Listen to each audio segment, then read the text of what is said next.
All right, y'all. Welcome to All Politics are Local, America's number one political hip hop radio talk show. Y'all know if it's Friday, y'all know it's time for All Politics are Local. So listen, Felt it is. bad. No fire. Let me go. I got to get on the air. It's pretty a pretty historic night tonight. Of course, you all know it's 3 days after the election, where you all know by now that Donald Trump has won the election. So we're going to talk a little bit about that tonight. But of course, up first at 6 o'clock, we're going to talk to a sister tonight, Charlene or Walker. We're going to talk about her recent visit to the West Bank, and then after that, we're going to talk to Salaam Ishmiall, right, Brother Zaid? Yes, sir.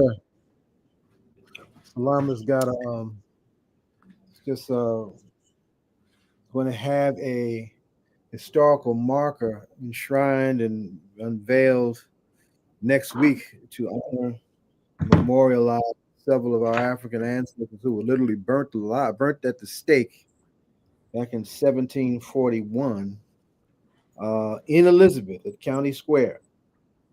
We were there. Our ancestors were there. Slavery was here in New Jersey, and that's one of its stories that's going to be lifted up next week in public at County Square to honor those ancestors. And Salam did a lot to make that happen. Yep.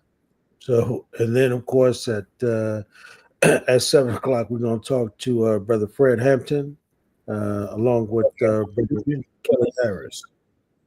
Kelly Harris and Arthur Amaker, a young scholar who I understand is based in the Chicago area as well. So we're going to have a Chicago Philly kind of connection. A radical response to these elections. All right. Well, we're going to talk to them, and then of course at 8 o'clock, we're going to talk to uh, our brother Cleo Manago at 8 o'clock, and we're going to talk a little bit about the election, and and your niece is going to join that conversation, right? Let me see if I can get her. Okay. They Well, mentor her. yeah, and then of course, at 8:30, we're gonna have DJ Rhino. He's gonna come in. We're gonna talk the state of hip hop. Um, and we'll try to wrap up the show from that point. But I think our sister is here. She's in the back, so we're gonna welcome our Guests sister to too. the show. Yes, Huh? she should have some guests too. Because she led a delegation. There she go. How All are you, right. Sean? I'm great. How are you? And I know in the back room we also have our other two guests, Archange Antoine and Anthony Rogers Wright. All right, let's get them in. Let's get them in. Let's get them in. And as we're doing that, I just want So, to say, hold on for a second, Zaid. Who are the other two guests you're looking for? Archange Antoine and Anthony Rogers Wright. Archange may have been on the show before. I would be surprised if this was not his first time. Hey, what's up, beautiful people? Hey, son. Good to see you, right? See you too, brother. Anthony, I'm sure this is your first time. Yes, sir. Yes, sir. Archange, have you been on the show before? When we were at Rutgers in Newark? I got invited to come to the show a couple of times. I just never made it. This was years ago. Okay. All right. Yeah. Okay. All right. Well, y'all got a lot to talk about. These young folks just came from a faith-led mission to the West Bank, and just a few things for me, because this is a teaching platform to a lot of our folks.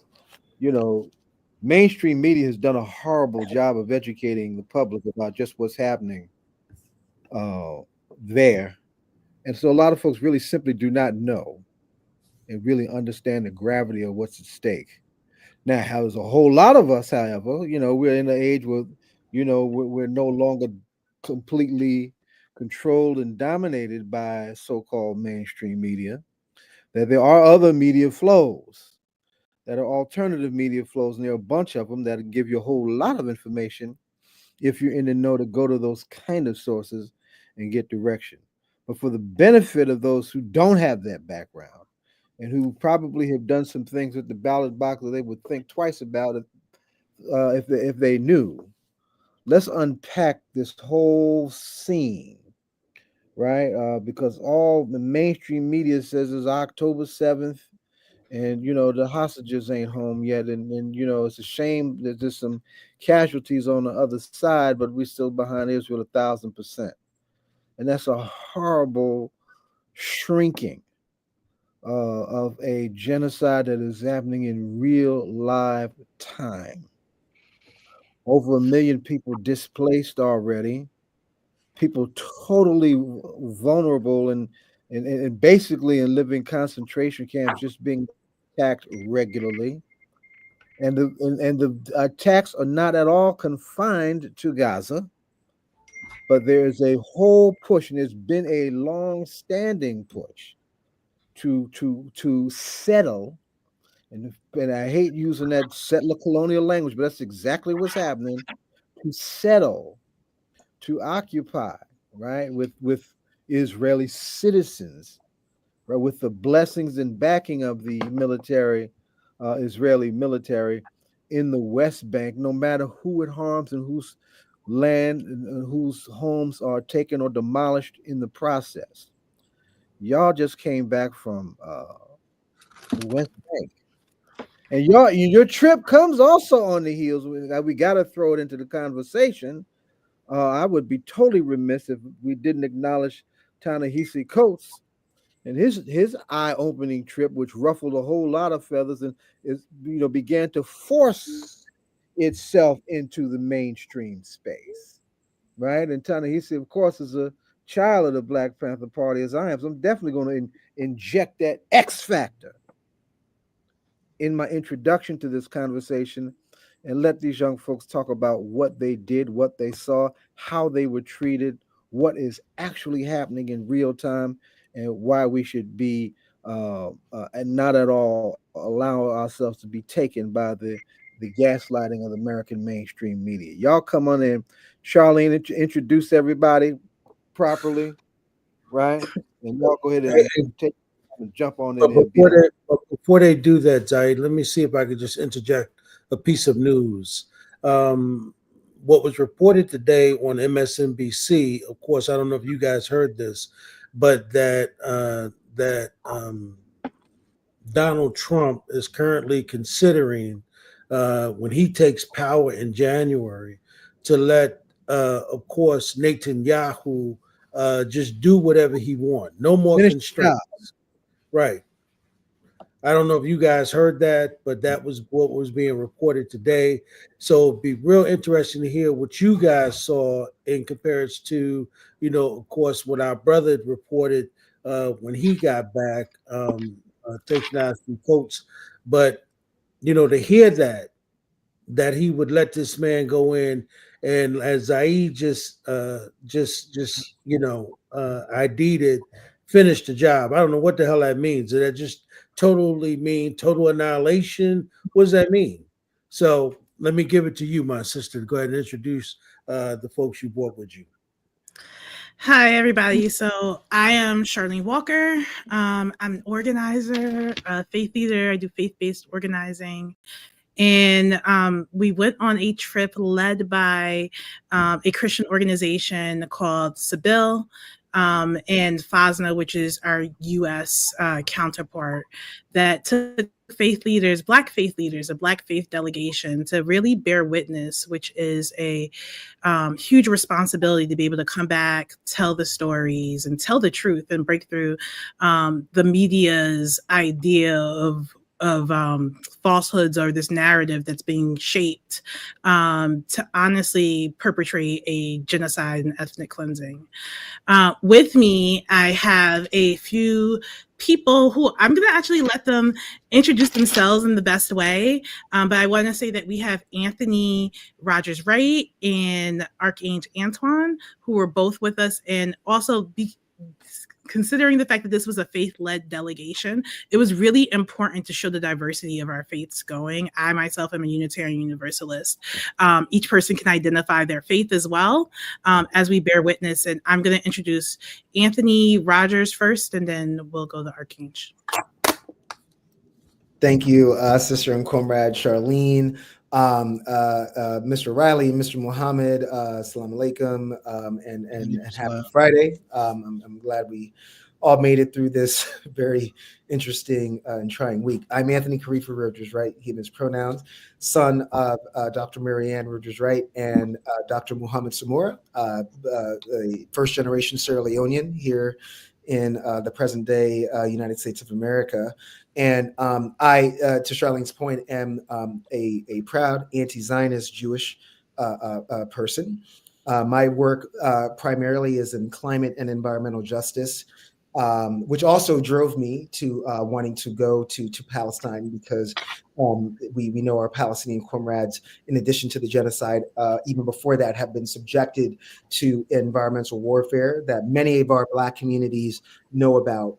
City areas like Cancer Alley, and even where Charlene and Archangel live in, or are affiliated with in Newark. Same environmental warfare with the placement of pollutive industries and operations like pipelines and power plants and whatnot.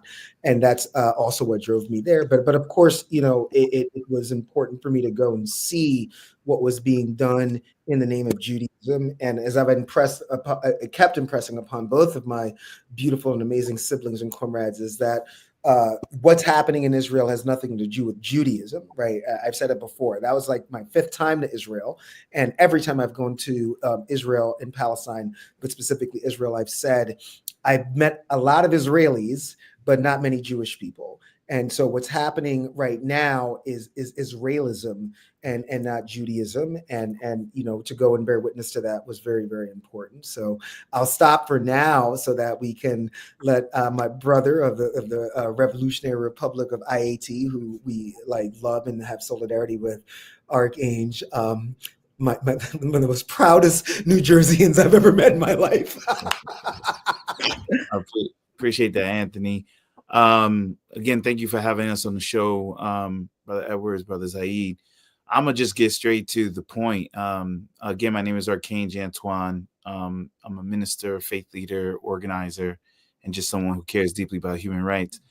For me, everything that we've been told and everything we've witnessed, and even some of the new stuff that we've seen on social media, does not describe the daily terrorism that families have to go through in Palestine.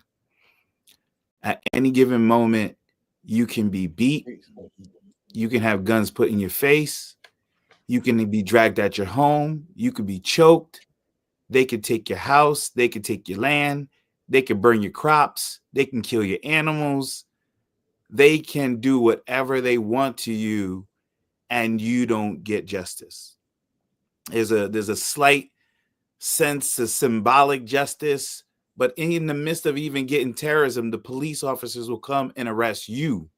The military will prosecute you.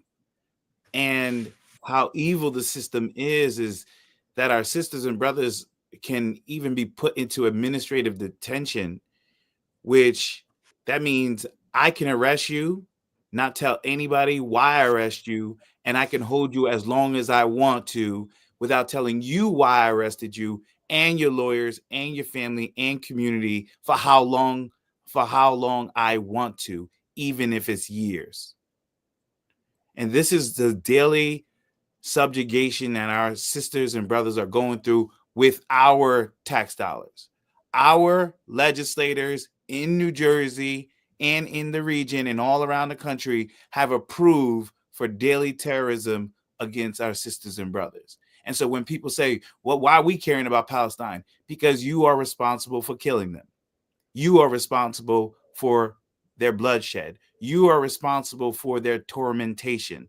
You are responsible for their daily crisis that they can't get off, because America is the primary reason why the Israeli government and the military feels that they've empowered to strip people of their human dignity. And so that's clear as day. That's what we saw. That's what we witnessed.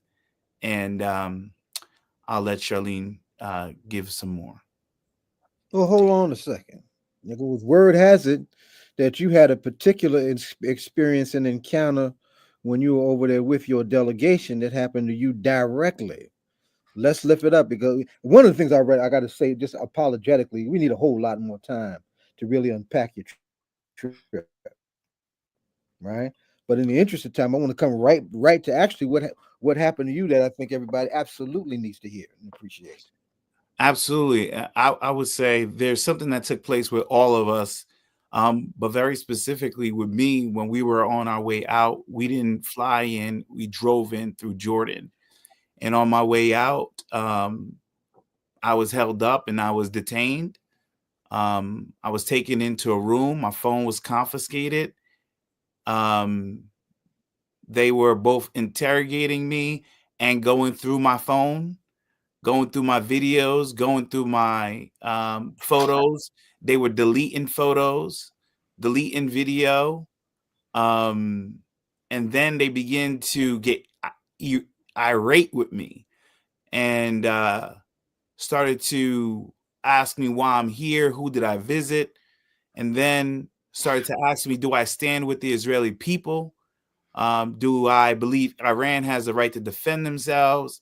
Started asking me questions about, I come here during this time, the wartime, to be playing with their enemies. It was just a lot of intimidation.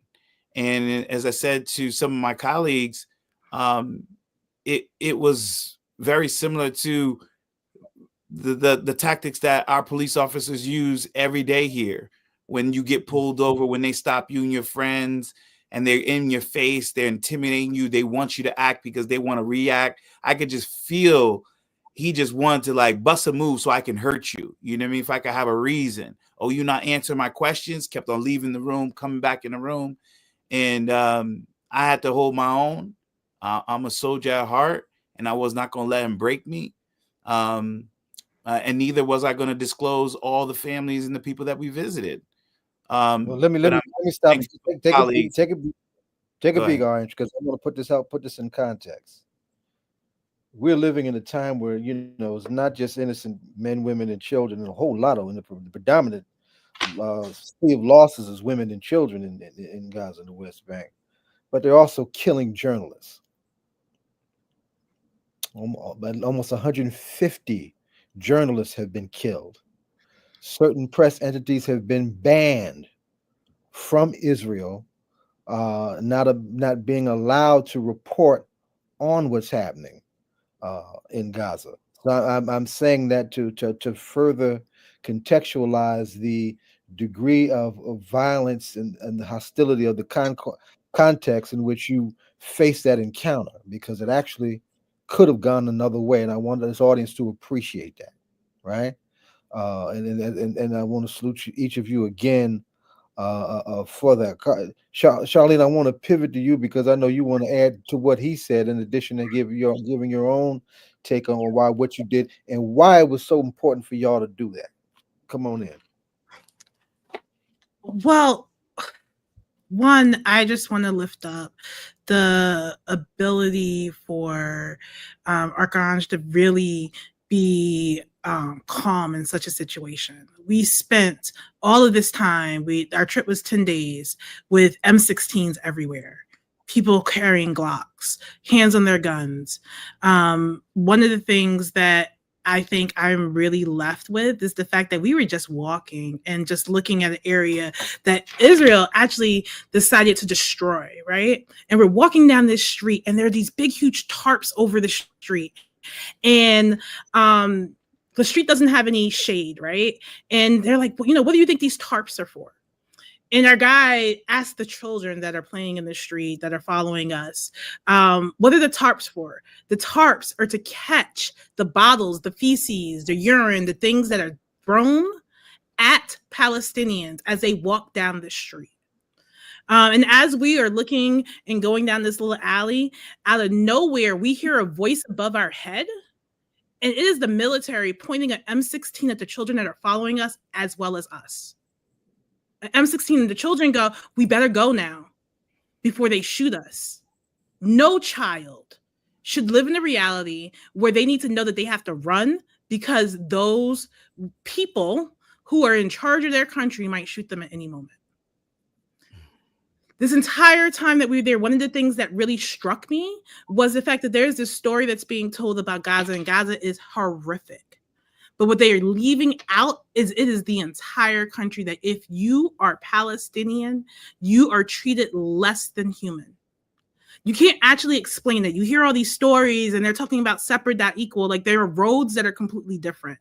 You can drive down something that looks like the Garden State Parkway, or you drive down something that's bumpy and dirt and what have you. We were in situations where people weren't even allowed electric, but they allowed electric for settlers to have electric where they keep the chickens, but the humans can't have electric. The place is absolutely, positively horrific.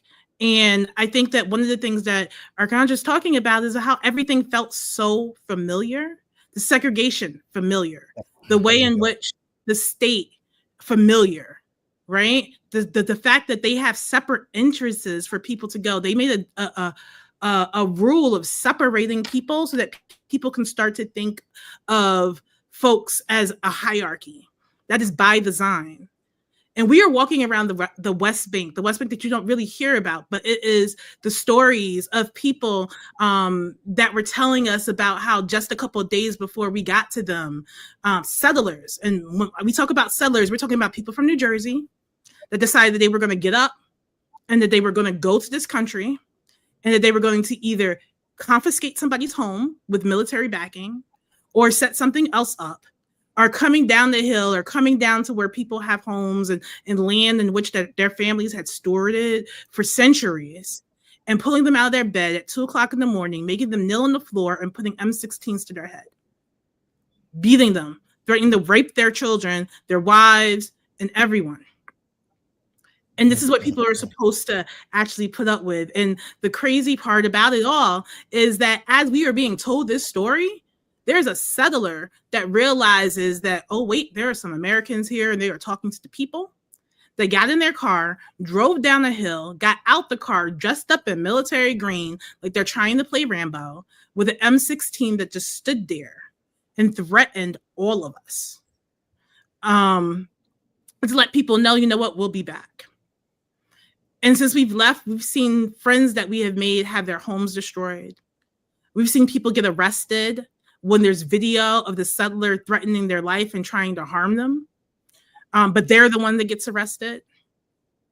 None of this makes sense. It does not make sense when you read it on paper. And it sure as heck doesn't make sense when you get there. People aren't even like... Take a beat. Take a beat. I want you to breathe. Take a beat. But for our listeners, I want you to remember that once upon a time we had someone on this airwaves by the name of Tova Fry. Tova is an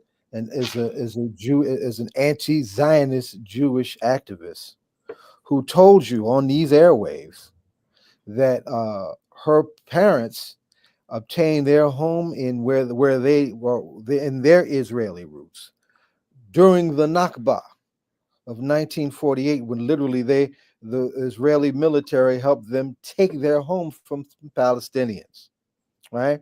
So what Charlene is saying is something that is happening now that was happening then, right? The Nakba was an ethnic cleansing of some 700,000 people to create the current state of what we now, as Israel as we now know it. 700,000, easy, depending on who's doing the math. And the devastation that we're talking about, I would come back to the Zionist design that is settler colonialism, right? The finishing of the job that Ed alludes to at the top of the conversation. is really what we're looking at. We're looking at a new Nakba to further establish the original design of what they call Greater Israel. That was far bigger than what was given to them by colonial designates at the turn of the 20th century with the Balfour Declaration. Context. Context. And then, of course, at the heart of all this is this thing called genocide. Conditions created and calculated to bring about the destruction of a people in whole or in part. That's the baseline of the definition. Removing people from the group, killing women and children of the group, causing mental harm. And all of that was evolved in response to the Holocaust by the international community. And the international community is overwhelmingly condemning what's happening, but by virtue of the superpower cover of the settler colonial state that are these United States, they are allowing this to continue, aiding and abetting this to the tune of billions of dollars, billions since this past year. So I just wanted to try and bring that together and really just get each of you a chance to breathe, because it's important to tie all this together, because this ain't no new stuff. In spite of the narration of the media and press, this is old stuff that is accelerated horrifically to dimensions that were even beyond the Nakba. And the world needs to see that. And I want to salute each of you and your incredible courage in having dared to do that. I want everybody to pray for these young people, because you heard it, they said they want to go back. And this risky stuff. Faith without deeds is dead, right? And this particular era that we're getting ready to move into, and don't let me get hold of some white folks who call themselves faith leaders. Oh, we gonna get them a real mission. They got to talk to their white folks like they ain't never talked to them before. Well, we all have responsibilities in this moment, right? But I want to salute you, young folks. Anthony, you from Sierra Leone. Yes, well, now that means something to it. Yes, sir. Right? People don't realize that back to Africa, associated with Mr. Garvey goes back to Bokaffi in response to the slave trade here in these United States. And Archangel's from Haiti. And just as we start getting ready to talk about a local ethnic cleansing, this mass deportation of folks, the folks they're going to come after first are folks that look just like us, coming from places like that. Right. And we need to be prepared organizationally, politically, spiritually, and however way we need to defend them in their dignity, in their quest to be treated with the respect of human beings that they all deserve, regardless of who's in the goddamn White House. Pardon me, I ain't a faith leader. No, I should be, and I wish I was. It's all good. What I would say to that, Comrade Muhammad, I mean, it's interesting that you brought up the Revolutionary Republic of IAT. There are so many parallels, and I'll let Archangel correct me and always defer to him on this. But I mean, more Black people and the entire world need to understand the significance of the Revolutionary Republic of IAT, right? What that revolution represents, and even what it resulted in, right? The reason why the Louisiana Purchase occurred was because Black people in IAT were so successful that they essentially bankrupted France, which they beat the French's behind. Right. And they were so bankrupt that Napoleon had to sell the Louisiana Purchase, which of course led to a lot of tragedy and more genocide of indigenous people. But they had no choice but to sell it to Thomas Jefferson at a massive discount, right? You have to understand, this is one of the most important pieces of land in the present day United States. It's the Mississippi River from the headwaters to, of course, in my opinion, the greatest city in the United States of America, New Orleans. But what we're seeing happen to the Palestinians in a way is because of what IAT did. And I just got home today, you know, from Palestine, and then I went down to Colombia, the Bolivarian Republic of Colombia. Why is there a Bolivian Republic of Colombia? Why is there a Bolivian Republic of Bolivia? Why is there a Bolivian Republic of Venezuela? IAT. Simón Bolivar was funded by IAT for that conquest to liberate people. Failed the first time. IAT then gave him more support, and then of course Bolivar turned his back on the Haitian people. IAT represents this can never happen again. Non-white people uprising and dispatching of their oppressors can never happen again. Now, while there hasn't been a fast genocide of Haitians, as we've seen with the Palestinians, they are experiencing a slow genocide, economic, social, and even turning Africans against. You're running out of time. Okay. Yes. Can you so hear me? What I would say to that is, yeah, no. All to say is that Alaska flood, you know, was inevitable. It was inevitable. You cannot oppress people like that. Everything that Archange said, the daily stuff. We talk about the ceasefire and the genocide, the slow genocide, culturally, spiritually, emotionally, environmentally. And that was, it was inevitable. Yeah. But the bottom line is that like the world expected Palestine to shut up and die because they've been too used to it. So that's what I would say. Alaska flood is the closest thing we've seen to a Haitian revolution in maybe hundreds of years. Brother Saeed, just my last word to you and Brother Edwards. My petition to y'all: don't let people come on your show and let them off the hook, with this solidarity with Palestine.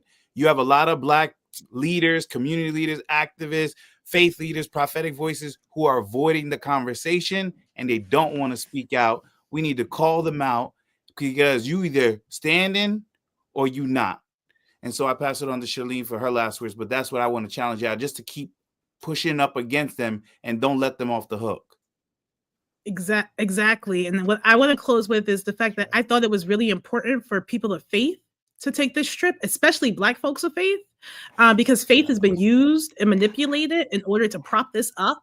And it is people of faith that are the quietest right now, that are completely silent, even though their books and texts have been manipulated in order for there to be a literal genocide and Israeli apartheid in this country, and are actually continuing to prop it up.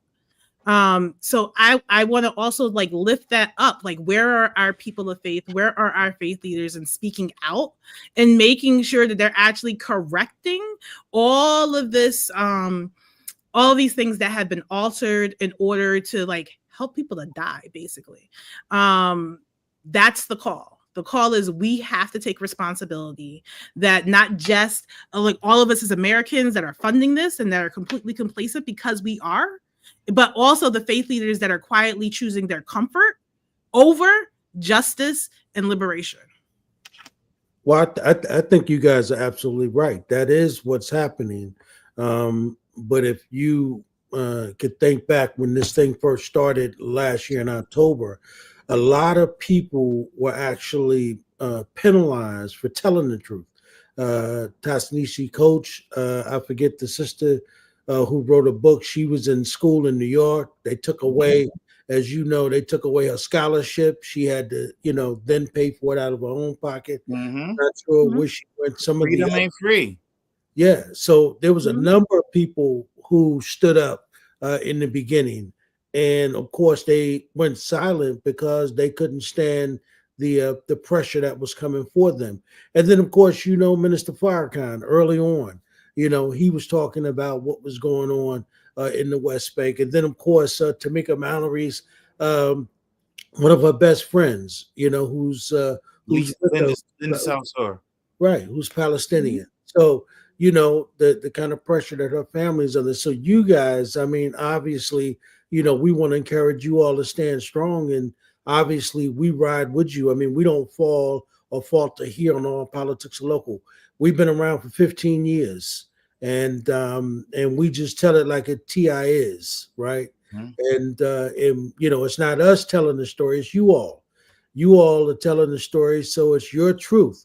It's not mine. It's not Zaid's.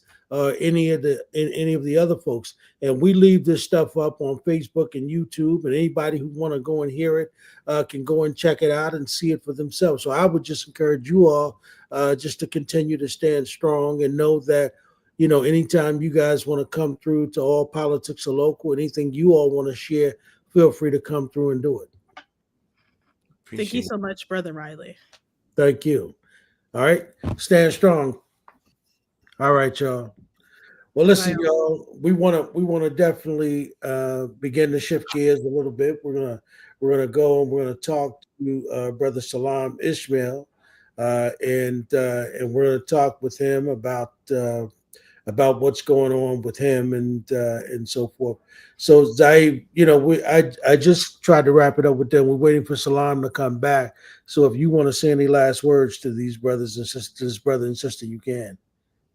I want y'all to praying, folks. I want y'all to pray for them. Straight up, right? And this is the Muslim Ifa practitioner. I want you to make sure our ancestors are with them, your Rishas are with them, the God force is with them, because if they actually go back, the stakes will raise. The election of Donald Trump and the advance of the march of the right wing is real. And people, you know, I cannot recall this young woman's name, but I want the folks to understand that folks who are from the United States have been killed by the state of Israel. Just telling the story, just testifying, right? And I want to salute their.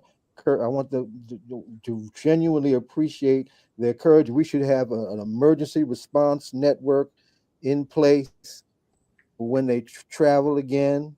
We should have our legislative delegations informed and primed about their trip and ready to intervene if anyone ever comes under any real problems when they go again, right? There's some things that need to happen that require all of us to become engaged, right? So this is, you know, we are being confronted in real time with real challenges, and I want to apologize to you as the old head on this call, because, you know, my generation ran to the trick of chemical warfare that was cocaine that took us out of our capacity to build on the fruits of the struggle of Black liberation movement. We should be in another place in this country by virtue of it was the expected strength of our generation. We failed in that respect. So as a father figure to all of y'all, I have to say that. I have to cleanse my soul as an ex-drug dealer, right? And that was not a minuscule thing as I thought it was when I was trying to figure out that confusion when I was on the streets. The stakes are so much greater. That's why they dumped all that stuff in our community to begin with. I'm very proud of you. I love each of you. Right, Charlene, you know how much I love and adore you, sweetheart. I'm very proud of you, right? Charlene is with us in the trenches, doing this work against police brutality, right? And there's some incredible work with us just a minute ago in Fort Lee around Victoria Lee, and we're going to see.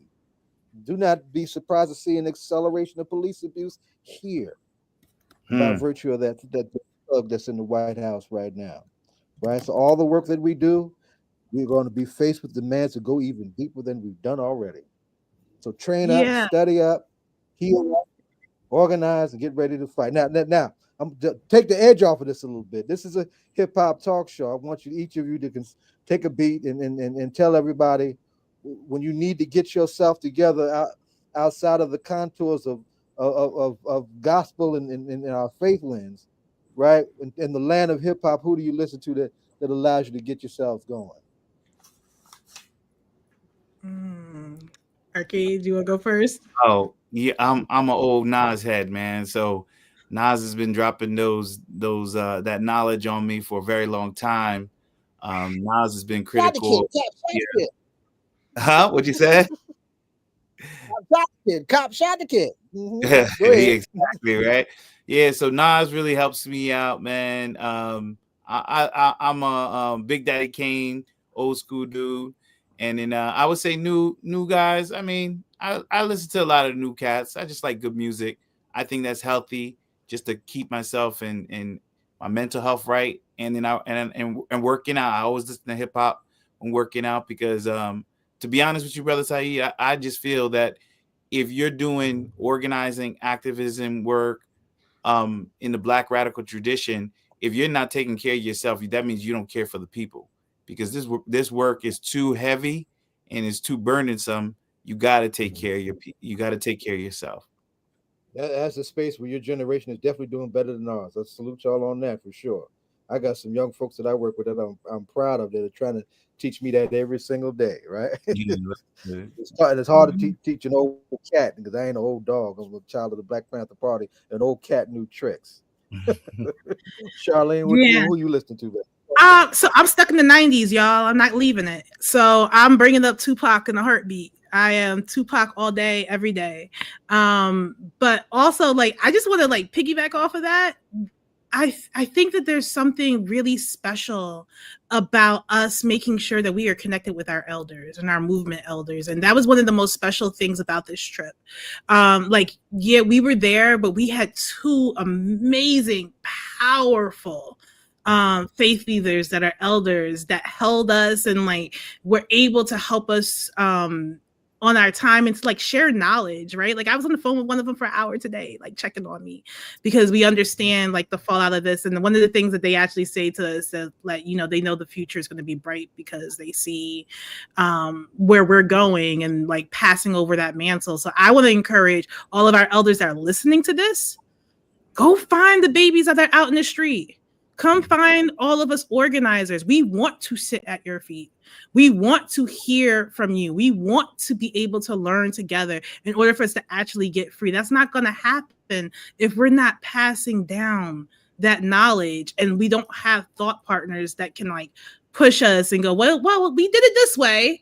Or here, did you think about it that way? Like, I think that that's the way that all of us are going to get free, is making sure we're making those connections. And I just want to add that the sister I was talking about was Michelle Alexander. She wrote a book called The New Jim. Mm-hmm. And she lives in Jersey somewhere too. Huh? I'm trying to find her. She lives in Jersey.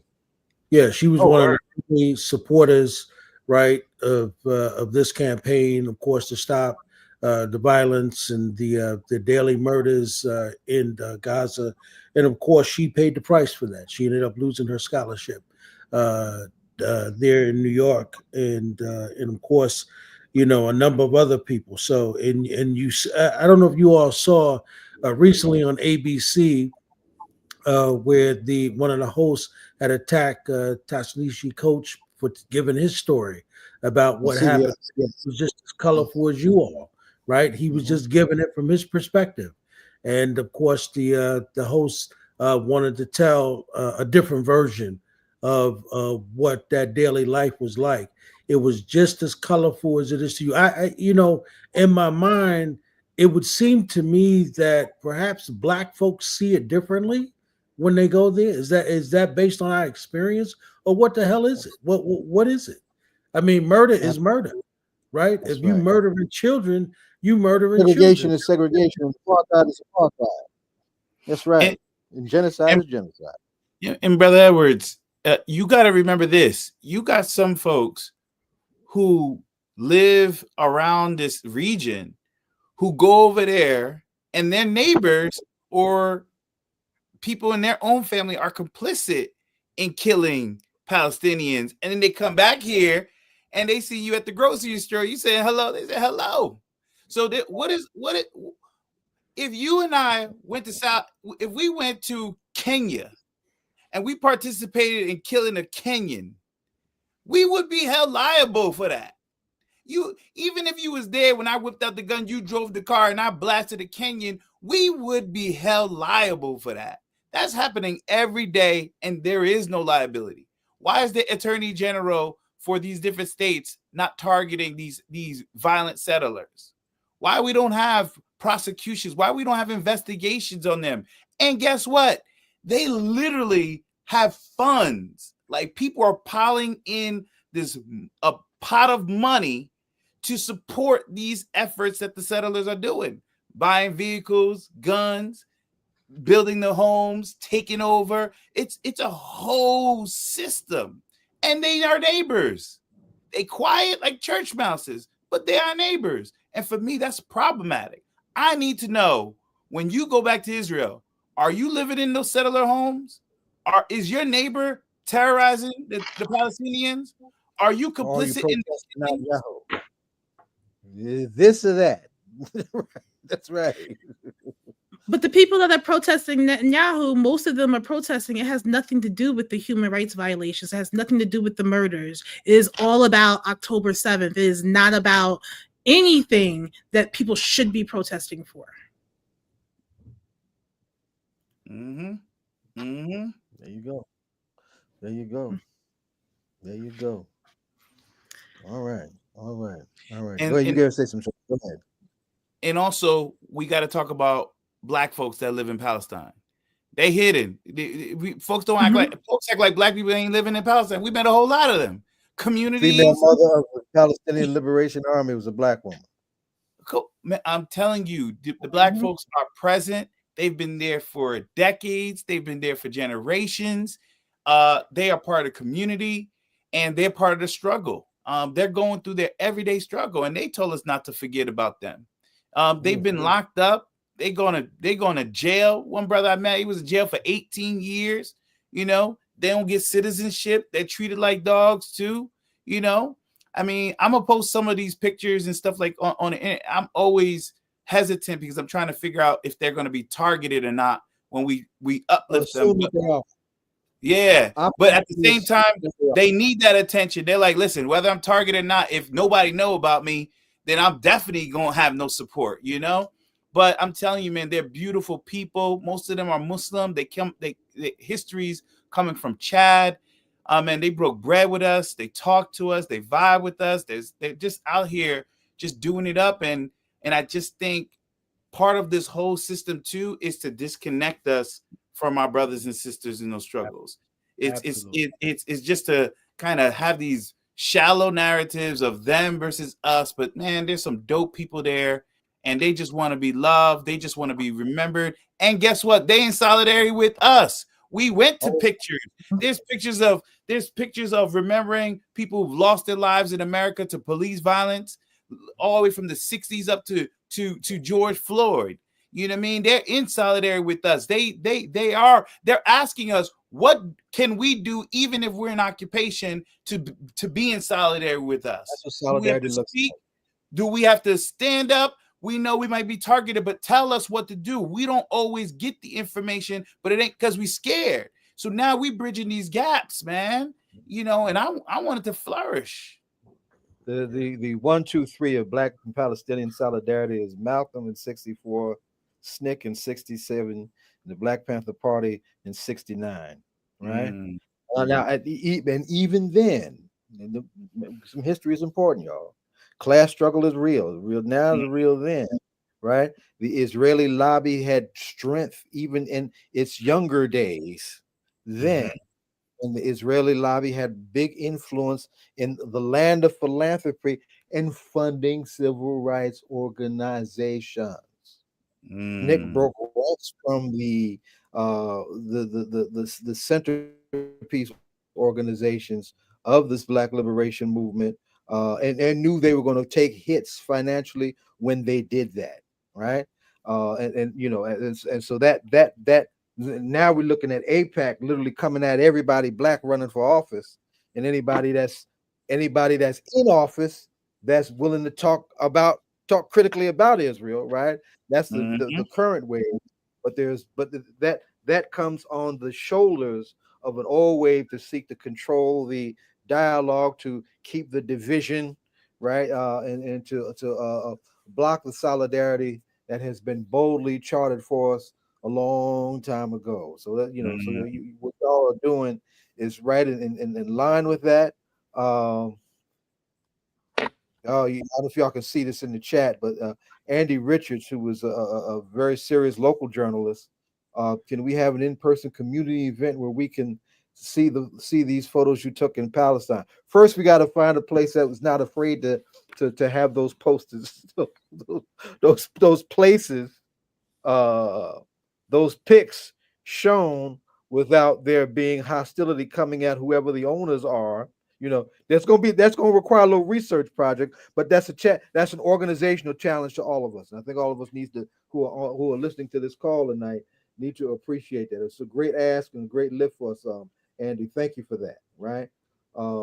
Yeah, that would be. Charlene, do you want to share about David?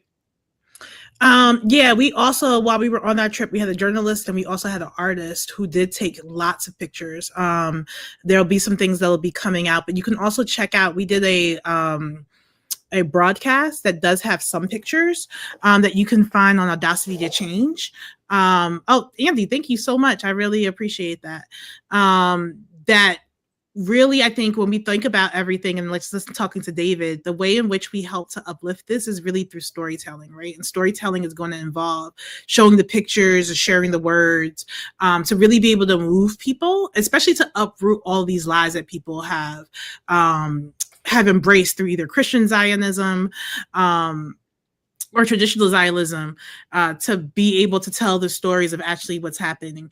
One other thing that I just want to lift up, outside of the beautiful, like the pictures and the storytelling that we have in order to be able to move people, one of the things that one of the people that we met with said that I just really want to make sure that people hear, he said, people in America often say that we live in an open air prison. And he was like, you know what? It's really not an open air prison, because at least the open air prison has predictability. It's safer to be in an open air prison than it is to be where we are. That the viciousness of where we live is much worse than an open air prison.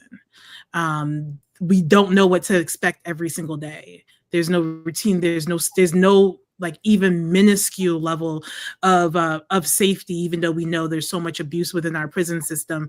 But he said it's just so out of control. He's like, we got to come up with another term. He's like, I get it, but it's far, far worse. So I just want us to be really thinking about that also.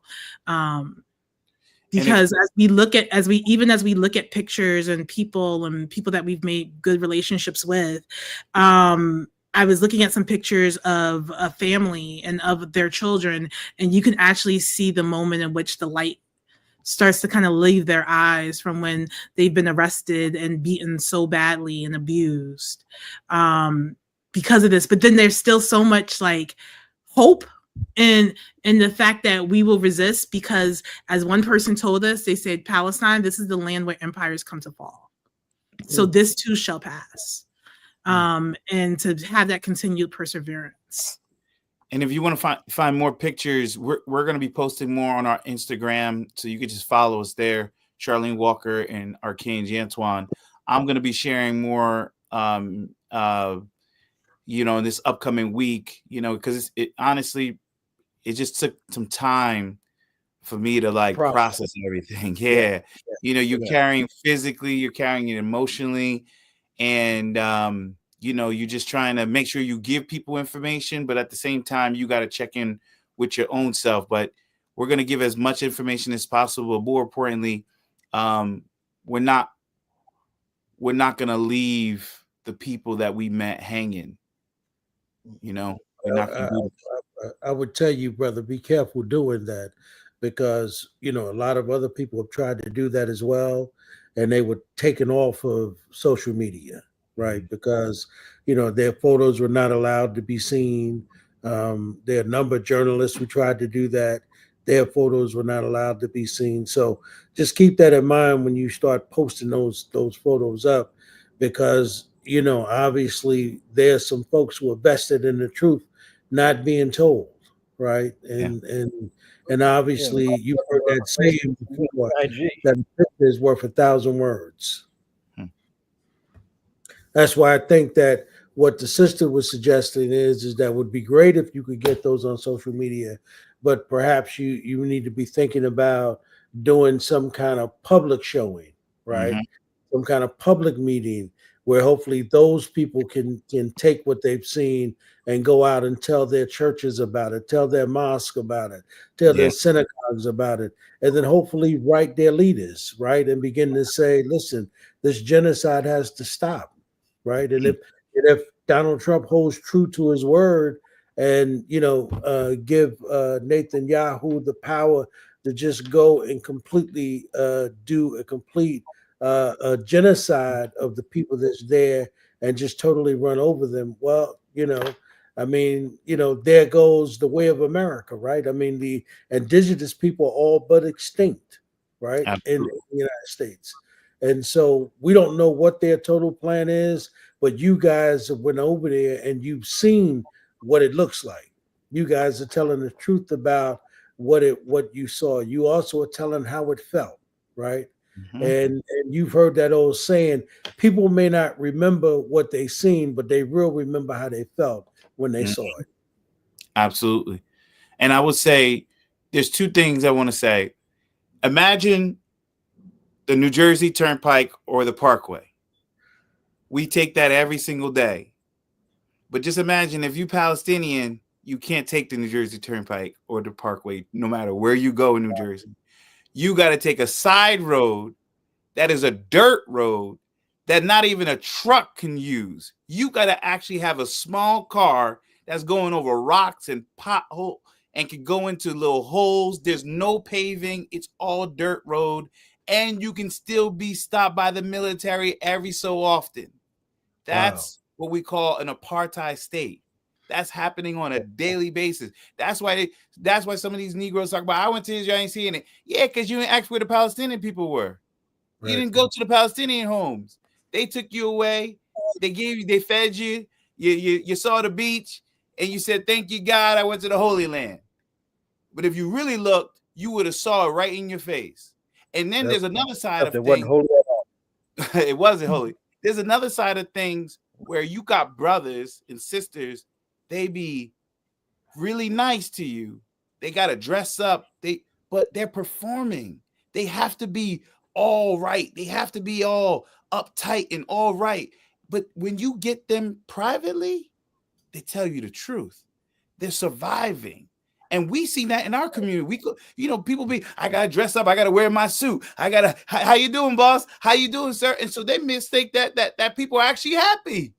People are still in occupation. They just got to go through this. So anyways, I didn't mean to take up your time just trying to give these little nuances that people need to take a look at. I'm sorry, there's a question about a state or policy change. I think first and foremost, the thing that we need to do is stop the budget, stop funding, stop every single dollar that is going to this apartheid state before anything else. That's the number one policy change. That's right. That's not rocket science. Mm-hmm. That's and demand that you members of Congress not be beholden to a foreign power like AIPAC. Saeed, I just need to say something to Brother Salaam. Salaam, you got to keep if you keep going in and out, brother, we can't put you on, right? So every time you go, you've been doing that for half an hour, and if you keep doing that, brother, we can't put you on, right? Because we don't put people on that don't show their face on this show. So every time you go out, brother, we can't get you on. So if you want to be on, just keep your picture there, brother, because the people that are operating with us are lawyers, right? He's got another show too, yeah. So let's go ahead and finish up, my brother. All right. Anyways, I just want to say thank you, brothers. We really appreciate the time to share our truth. Invite us back, or whatever questions you have, just send it to us. But thank you. Just keep sharing the truth and standing for the people. Thank you, my brother. Thank you, sister.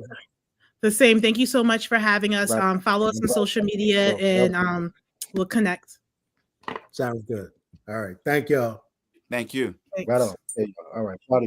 Okay. All right. Salaam, let me apologize because I know you were trying to get on, and this is your first time with us too. And we kind of ran over, and it was just a heavy topic. But we got to get you in, and I know you got another gig that you got to do in a couple minutes too. But so let's just jump right into it. Everybody, this is Salaam Ishmiall. Those of you who are in our activist community. You know that Salaam has been holding it down in the land of Elizabeth for decades. An old friend and comrade, and it did something very, when it comes with this, with the reclaiming of our history, I always refer to that as a rescue mission.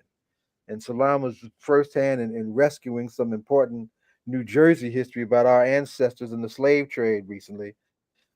And this coming Thursday, there's going to be an unveiling of an historical marker to honor ancestors who are captive ancestors here in New Jersey. You forget that New Jersey was the slave state of the North, right? Who were burnt at the stake in 1741 out of fear of the 1741 slave uprising that took place in New York. Yes, slavery was also in New York, right? Salaam, jump on in, man. Give us a few minutes. Tell us that epic story about this historical reclaim that you're doing and what's happening on the 14th. Oh, no, now we can't hear him after all that. You're muted, Salaam, you're muted. There you go. There you go. Go ahead. Okay. So, yeah, Salaam Ishmiall here, Director of National United Youth Council Incorporated. So, we actually stumbled on this. A friend of mine actually was had this book that was written by a lady out of Plainfield, actually. And she was doing a book that basically deal with highlighting different historical African-American things that happened going back to historical time. So at one point in her book, she mentions about the slave that was hoisted up and thrown through a kangaroo court and was committed to death by burning at the stake. And so when I saw it, I said, "Wow, this is kind of deep." So I went before the county freeholders at that time called and brought it to their attention just to say, "Look, take a look at this." So I came back some months later, they haven't done anything with it. So I said, now we need to do something. We need to do a study on it and possibly, if it happened at this location, which is the story is told that it happened at the same location, the county jail, then we need to have a marker there. So 3 years later, and a whole lot of tussle and a whole lot of fight, they submitted to doing the marker on Thursday, November 14th at 11 a.m. in front of the county courthouse. But we're doing some more investigation of Elizabeth itself. And if I had a little bit more time, I can really tell you the in-depth story of George Carteret and Philip Carteret. And those are people who are founders of New Jersey, because Elizabeth was the first state capital, not Trenton. And they had one of the Carteret family was rich in slaves. And the more deeper you go back to the Carteret family, you're gonna find out how brutal they was. I'm talking about they was one that also brought slaves back to Jamaica, which that was the buck breaking state for slaves. Those who didn't know. And so I could go on and on. It's a whole lot of history. So what we want to unveil this atrocity and put it in the county's face. And also, we're going to be pushing for the county jail, formerly county jail, into an entire museum. So that's another whole struggle and fight. But that's what I wanted to share with you guys and your audience. Listeners, I want y'all to appreciate what he just said. Right here in Newark is a part of our effort to transform our landscape around the question of violence. The first precinct, where the epic 1967 Newark uprising was started behind police abuse, is now the Office of Violence Prevention, right? And we're supposed to be putting a museum into that space at some point, right? Here you're hearing on the first time, if you haven't heard it before, you're hearing that this what's going to become of this historical marker that's going to be unveiled on the 14th, that there's also a parallel push to have the former county jail. I'm from Plainfield originally. I became a Muslim in Elizabeth, right? A whole lot of Negroes from the streets wound up in county jail. Right? County jail, that's right. It's not a place. The 9-tier jail, that's right. People know. God, imagine that being turned into a museum to honor our ancestors and to tell the truth about the Black experience on that front at that time here in these United States, here in the soprano stage. Oh my Yeah. God. We are on the verge of something very special, and I think the ancestors sir. are going to be very proud of you, little brother. I appreciate how you roll it, right? And So we tell us now. appreciate you coming also, Brother Zaid. We appreciate no, you sit coming down. for the ceremony. That's Right on. very wonderful. Yeah. I'm humble beyond words. Now, tell everybody when, where it's going to take place, so we can get that out, right? Sure. It's going to be this Thursday. And actually, this is more or less the county commissioner's ceremony. We're going to have our own later on, but the county ceremony to unveil the monument marker is going to be this Thursday, November 14th, starting at 11 a.m. There will be a few speakers. There will be various different faith from Christianity to Islam. There will be the unveiling, of course, and then there will be a wreath lines ceremony attached to that, and also libation. So, and we're gonna, that's the counties, and we're gonna plan for something probably when the weather breaks, something more bigger and more impactful, because we're doing some other intense study on Elizabeth and its involvement in the slave trade. So thank you so much for having me on, and just for these few months to share it with your audience. Yeah, and thank you, beloved. You deserve, and we're going to give you at some point a whole lot more time to unpack, the scope of what you're talking about and what you're trying to do, and in the process, of course, build support for it on the ground, because we're definitely going to need it, right? I appreciate you, little brother. We'll see you on Thursday. We'll be sounding the drum. Thank you so much. Peace, y'all. Now, real quick, before you go out, ask him the ritual question. This might be. Is this your first time with us, Salaam? I know you're familiar. Not since the old days. The old days of the and this new, when the old time, the other, maybe 10 years. We're getting up there. We're going into year 15. Yeah. This is the about founder. 10 This years. is the founder right here, Riley. Right. Ed, ask him the ritual question as he goes out. Mm-hmm. You muted Ed. So we've been around, as you know, Salaam, we've been around for 15, going on 16 years now.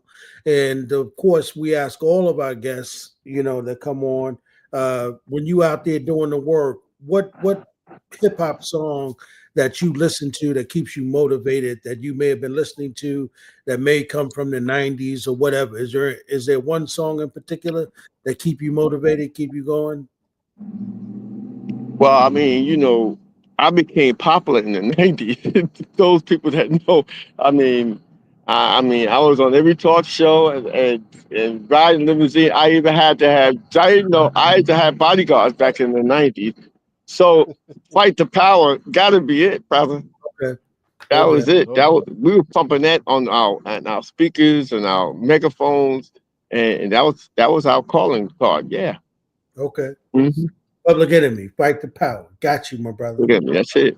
Yeah. Well, keep that up, brother. Keep fighting the power, brother. Yes, sir, brother. And y'all take it easy. All right, Peace thank you. All right. Thank you, beloved. Appreciate you being patient with us. All right, now. There we go. That's Fred, my little brother. Yeah. Right. We expect it's Kelly and Arthur. You expect in the background. Kelly Harris and Arthur Amaker. That's Kelly. All right. I see someone. Yeah. Is that who you're looking for? I don't know who Erica is. I don't know who Erica is. Kelly, do you know who Erica is? No. Okay. All right. There might be somebody who got the link wrong and should be just watching on Facebook and YouTube. That happens sometimes. Coming up with, and I think Brother Manago. You said Arthur. You saw Arthur? Yeah, Arthur's one. Yeah. There he is. I forward the link. Can y'all hear me? Also. Yeah. Okay. Free them all. Free them all, Chairman. Free them all. Free them all. Free them all. Free them all. Yes. What's up, Brother Ed and Brother Baba Zaid? Free them all. Good to see everybody. Right, yes. What's good, Brother Kelly? How's everything, brother? Good, man. Good to see y'all. Y'all forget I'm going through kind of like a in and out reception area. I'll be settled somewhere in a few minutes. Good. But I can hear y'all pretty good now though. But again, free them all. Good to see everybody. Comrade, if we get you for 5 minutes, we'll take it. All right. Okay, well, hey, You know, I hey, know how you roll. comrade. Hey, I know how you roll. No problem. I'm honored. I'm honored and humbled to see you. I'm honored and humbled to be here. Yes, indeed. Indeed, indeed. And Let me tell you likewise. something. Let me give some chairman some background. I was sick, and frankly, I'm fighting something right now. I was sick when Jonathan interviewed you. It was during the COVID era. And I had COVID, right? We wanted you on this branch of the show. He did an exclusive with you because I was sick, right? So I Yes, want you yes. to understand his connect, right? Jonathan is one of the co-founders of the show, Right on. and he's really taking the full question of COINTELPRO and what that did to the Black Liberation Movement personally, and was really took it personal to try and connect with you, even though I was out of commission for a minute, right? So Yes, I'm sir. glad to finally bring you into the space. Right on. Professor Glad to Kelly be Harris, here. Glad, no stranger to the space, glad to be here. right? Glad, glad. And introduce our brother Queen. All right. Should I introduce myself? And introduce our, yeah, introduce you. Go all right, that's cool. Go ahead, Arthur. Okay. Yes. Okay. My name is Professor Arthur Ade Amaker. I'm a professor of Africana Studies. I teach at more than one institution here in the Chicago area. I'm also a writer and also training right now to be a priest of Ifa, the Yoruba tradition of southwestern Nigeria. Lafayette, So, beloved. Lafayette. Lafayette. Shelafini. Lafayette. So, Yes. once again, I thank That's you all another for, conversation we have another time for sure. yeah, I Right? definitely Yeah. thank y'all for bringing me out here, and definitely thank Brother Kelly for inviting me. Also, I appeared on Brother Chairman's radio show last week, so this is a 2-4, right? And also, Yes. Brother Jonathan, please thank you once again for inviting me out here. I actually have some relatives and cousins in Newark, New Jersey, so my family's actually from New York, from the East Coast, so I'm definitely familiar with Newark and also New York. Right on. Okay. All right. All right. Well, let's go to Fred while we got him, right? Uh, everybody's unpacking this election, but I want folks been for folks who don't know who you are in your origin story. The Black Liberation Movement knows something about fascism already, right? Yes. The year that you were born and the year that we lost your incredible father, the Black Panther Party called for a national united front against fascism, right? And we had another Yes. war going on at that time, the Vietnam War, and it was a big peace movement, and folks were being knocked off like crazy and whatnot. And COINTELPRO was the order of the day, even though those of our elders did not realize it until a whole lot had played out that took a lot of them out and literally, took down a whole lot of what was the Black Liberation Movement. You were born into that expression. Right? Yeah. So I want to definitely you to lead off with that because our relationship with fascism, American style, is something unique, particular to our experience, right? That white folks Yes. who just getting a good smack in the mouth of what this is. For them, it might be the first time, but to show us how ain't the first time for us. So take us back, comrade. To give us a little talk and walk through the land of fascism as you know it, based on our experience and our own history. Yes, indeed, comrade. Again, I'm honored and humbled to be here. I'm actually speaking from Seattle, Washington, in the event in regards to the Salish Sea, in regards to the fishing rights and some other contradictions with the indigenous community, and it's part of the ongoing relationship that the Black Panther Party Cubs have with Tiny House Warriors, the indigenous community, and ongoing Rainbow Coalition. Just to give you a little background, where I'm speaking from, and put in the context. As you just kind of just re-hit on what you just pointed out, something that that's it happens, in regards to the Black community on a day-to-day basis. And there are different periods of time when the white community in particular can, they acknowledge these contradictions. It kind of it was kind of like it was assessed by late great comedic genius Richard Pryor, who I might say was who was heavily impacted by the Black Panther Party. Um, Yes, he was. and also, ironically, it was just brought to my attention this event, this center where I'm speaking at here in Seattle with the indigenous community. Richard Pryor helped donate some resources in regards to with this center here, ironically. But Richard Pryor gave this assessment where he said that white people ride through our neighborhoods. And you can see in the black community, individuals with dope residue around their nostrils, needles in their arms, and they say, that's a shame. But then they come home to their houses, and their son or their daughter on the front porch with a can of Budweiser beer, and they say, "Oh my God, it's an epidemic," and that can be correlated to different periods of time, regards to, other communities acknowledge, contradictions. When you even hear terms like fascism, when you hear terms like, in fact, the term genocide, a term that, in regards to Nazi Germany, what was occurring, the issues within the gas chambers. But however, that term was not even acknowledged. Say what such forces, Führer Adolf Hitler, Mussolini, and the likes, the atrocities engaged, on North Africa and other places. In fact, I think they referred to it as the Africa Corps. So these are the different euphemisms that what happens to our people, and that dynamic is it's terrible, but it's fine, because a lot of times, certain consciences have to happen, happen to other communities, for people to at least even have a discussion, to have, because one of the major disadvantages we have in our community is that non-acknowledged war, where people,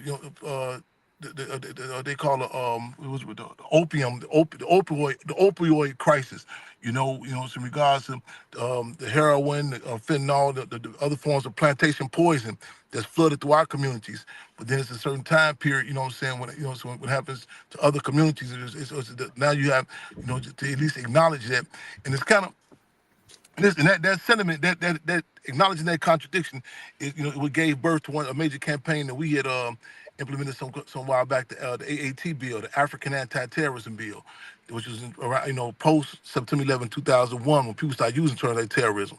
But go back to the heart of the question. I know I kind of went around different places, but heart of the question, that period of time, it was a period of time, where many. It's this quote I use a lot of times. I say niggas need a Nixon. So it's, what you mean by that? I say, I'm not a masochist, not that we look forward to these atrocities, but that class piece that was, that was able to implement under John F. Kennedy's and the Lyndon Baines Johnson likes, and the atrocities that were occurring, that were happening, but with the Nixon dynamic, pulling the covers up, it forced, even in many cases, a reactionary, resistance. But a lot of people, they were able to acknowledge such organizations, the Black Panther Party, who have been, organizing previous to that, but certain conditions were necessary. In fact, we have a term we say,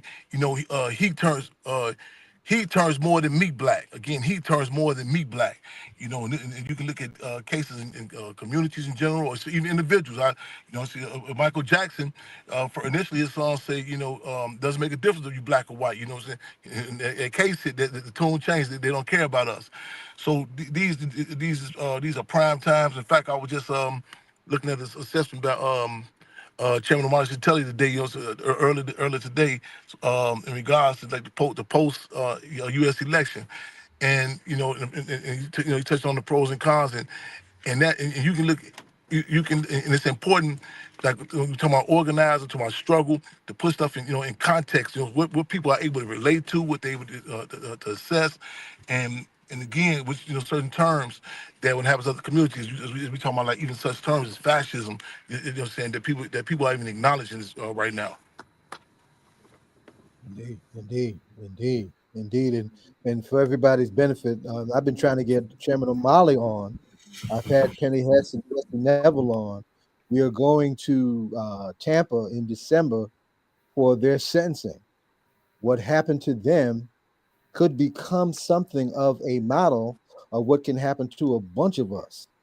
Now that this right wing is, is now on steroids, trying to get ready to implement their agenda with including in their agenda the internal enemies, right?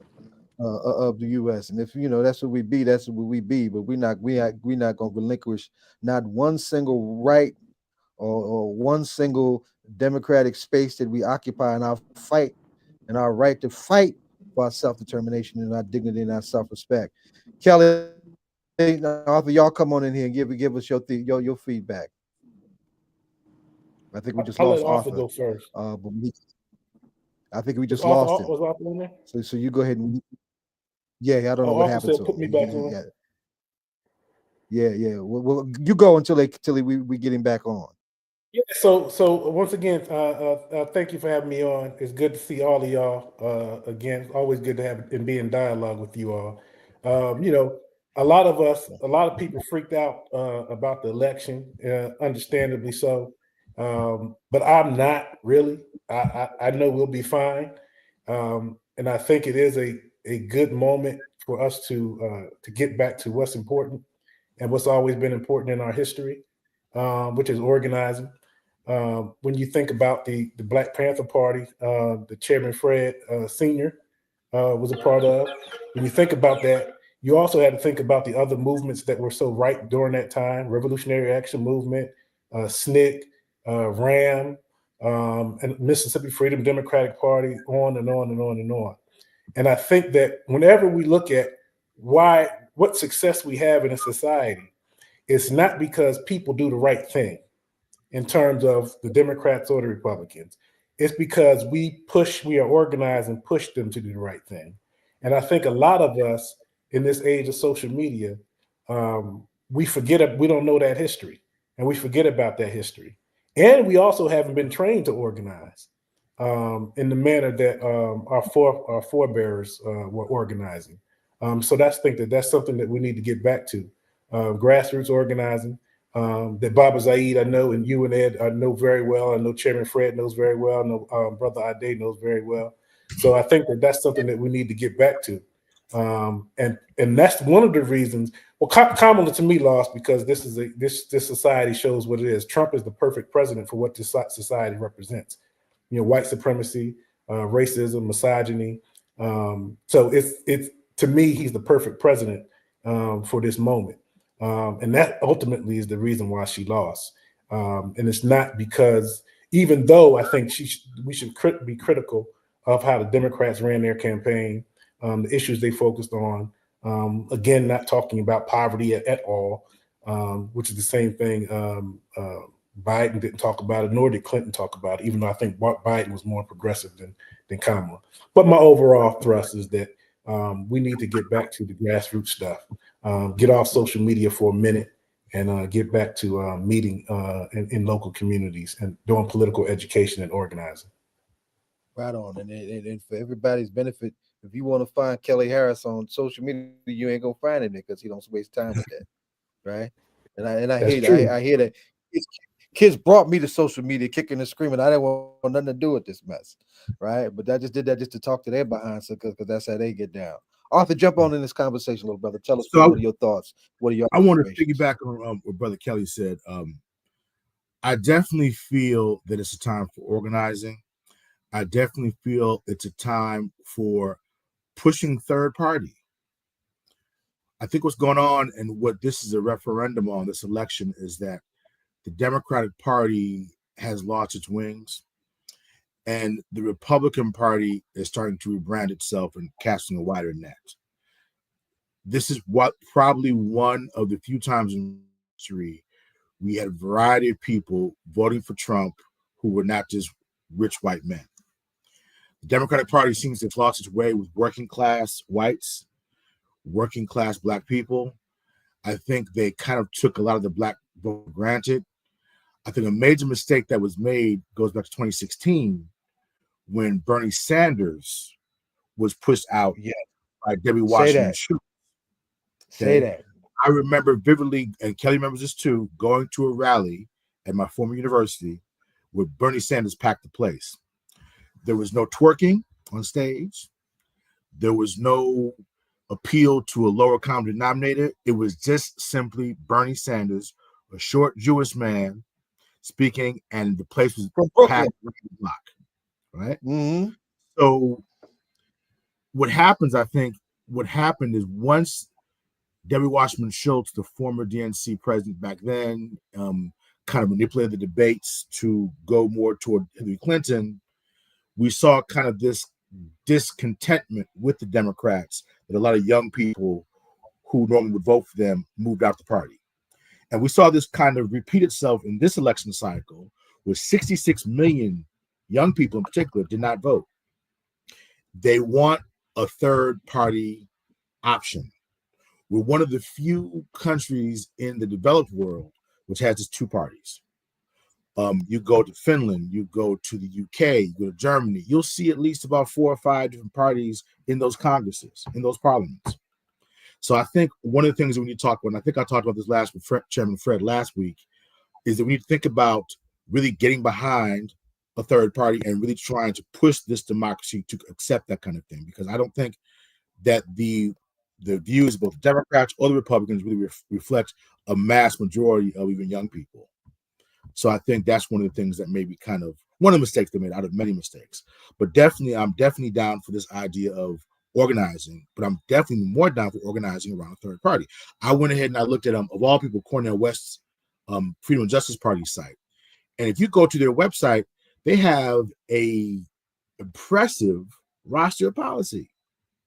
I was like, whoa, right? Now, I don't think Cornel West is a politician. He's more like, to me, more of a advisor to politicians. But Melina Abdullah, who is also a Black Studies colleague, professor of mine. Love her dearly. We've had her on the show. Yeah, she actually is a political scientist.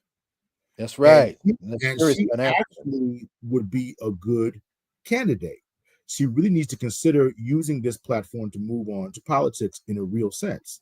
So I just think that there needs to be some real reflection on where this democracy is going, and that I don't think that what's going on right now, the two-party solution, is not working. It's not working. And there were too many dissatisfied voters. And we can get in later on with my particular issues with the Democrats and big major gaffe they made in this election cycle, because I think they've changed radically from 2016 to the party of Obama, and Trump has basically taken over the party, the Republican Party, and their two personalities and their two personal politics are basically colored the policies and the general tone of those both those parties. And I think both are not really good in the long term, both the Obama philosophy and the Trump philosophy. That's what I say for now. That's a mic dropper. That's a mic dropper. Let me ask the three of you, but particularly Kelly and Arthur, right? Y'all on college campuses. How are your students looking at this? How are they processing this? What's their vibration? Well, interesting. I work with younger people now, and I also work with college students, adults too. Interesting that the younger people, and these are ages 17 to 18 years old, they weren't too enthusiastic about this election. I know we've had a debate about this, right? But I didn't see the passion for this in talking to the average young person. However, and also we talked about this a lot of early voting, right? A lot of the early voting was for Trump. I think if you look at a good number of folks who voted early in the election, right, and all the early voting, we thought it was for Kamala. No, it was actually for Trump. A lot of the early voting, right? That surprised a lot of folks. Yeah, I think a lot of folks were very disgruntled with the state of the economy. And what's interesting about the economy is this: a president can only do so much, because that's also a lot of forces that a president really can't control. You have the feds, you have international trade, all this other thing, right? But if Kamala was able to get into the race earlier, at least 6 months before, when the economy inflation started to go down and the economy started to go up, she could have said, look, we're responsible for some of this new economic revival going on. Vote for us and we'll continue to have this upward trend. But of course, they made a major gaffe by putting her in so late. And as a result of that, Americans ignored the fact that the economy slightly is getting better, and they began to reflect on, well, it seems like it's getting better, but not radically better, and so it must be because of the Democrats. Because that's how folks think. So it seems as if a lot of younger people and people in general really were voting more on this idea of the economy and the border, and they felt that the Democrats weren't doing enough, and also a lot of folks not feeling Trump and his craziness. So a lot of folks just stayed at home. And I think a lot of young people also who normally would vote, who would have voted for someone like a Bernie Sanders, right? Or even a Jill Stein, or Cornel West, more so Jill Stein, if she had a larger platform, they decide, you know what, I'm staying home because if I'm going to vote third party means nothing in this two-party economy, in this two-party political system. I'm not going to vote. I'm just going to stay at home, which I thought was the wrong move. But so I didn't see this fervor, this idea that we're going to have a change candidate that we saw with Obama, right? Or that we're going to have a change, things are going to radically shift. I saw the American population, young people in particular, say, you know what? I really just want to have lower prices, stronger border. And if I got to go ahead and hold my nose and vote for this man, I'm going to do it. Which is, I think, what happened. But, we can debate, discuss that. Kelly, what's happening with your students? Yeah, so let me I want to disagree with my brother for a minute, and probably a lot of people who are listening right now. So here's the irony that we have to grapple with. I don't believe in a capitalist system, but at the same time, I have to recognize You got company here. You got company here. Oh, for sure. Go ahead. I'm sorry. Here's the contradiction. I had to point out that in this narrative that was happening around the election, that the economy was bad when the American economy rebounded stronger than any other economy in the world. I had to point out that contradiction. But that narrative, what the Republicans are good at is creating a narrative and making people believe it, that the economy. And it's still the Dow Jones is as high as it's ever been in the world. And I don't even, and again, I'm anti-capitalist. So that's the irony that I have to point that out and say that. And inflation is a global phenomenon. It's not just in America. It's beyond but Americans just look at what goes on in America and think nothing else in the world matters. So, and the economy is not just domestic; it's global. It's part of the global system. So that's one thing. Two, most Americans don't vote in every major presidential election. Right? Most sit out in the election. And particularly if it's a midterm election, right? So Americans already don't vote a lot. Three, and Larry Hand pointed this out last night, reminded me of it when people talking about a third party. Ross Perot had the most successful third party candidacy in this country's history, and he only got 19% of the vote, and he's a billionaire. So when we're talking about third party, particularly one that's going to be anti-capitalist in this country, and you're talking about a third party that's anti-capitalist, we got to be realistic. You might get it on a local level, that you might be effective, but you're not going to be effective on the state and the federal level with an anti-capitalist, anti-racist, anti-sexist, progressive, radical third party. It's not going to happen. Not on the national level. What this election showed us was that this country embraces white supremacy. It embraces the capitalist system. It embraces misogyny. It embraces all that because that's what it voted for. That's what it put in office, right? And yes, the Democrats. And my last point, I want to wrap up, but we can come back to it later. The working class whites left the Democratic Party when Reagan won. When Reagan won in 1884, he won because working class whites left the Democratic Party because then the Democratic Party turned around, created the Democratic Leadership Council in 1985, where they blamed their losses on the election on black people and the working class, and their base from the Bill Clinton did that, right? And so Clinton became the leader of the Democratic Leadership Coalition, right? Council, right? And he ran on a moderate to conservative agenda to try to get back those Reagan Democrats who left. And the Democrats been trying to get them back. And Obama, who wasn't in line with the DLC, but he still was moderate, he was able to get with the moderates and the conservatives. And here's the thing. Biden was the most progressive Democratic candidate since Lyndon Johnson. And the only reason he was because you had a Black Lives Matter movement. And we can disagree and quibble about the Black Lives Matter movement, but the fact that it was there, the fact that there were protests around Trayvon Martin, George Floyd, Breonna Taylor, the practice of protests all in the streets, the fact that there were demands and protests pushed the Democratic Party to talk about poverty in their platform, to talk about reparations in their platform, to talk about, so Biden, when he ran, would say, I'm going to have a black vice president, a woman, to talk about Biden. If I'm going to put a black person on the Supreme Court. He was pushed in that position. And that just goes back to my point. When we organize and we push, that's the only way we get stuff done, right?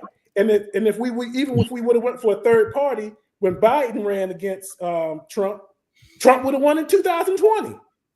Wouldn't no third party candidate won in 2020? If we went third party candidate 2004, McCain would have won.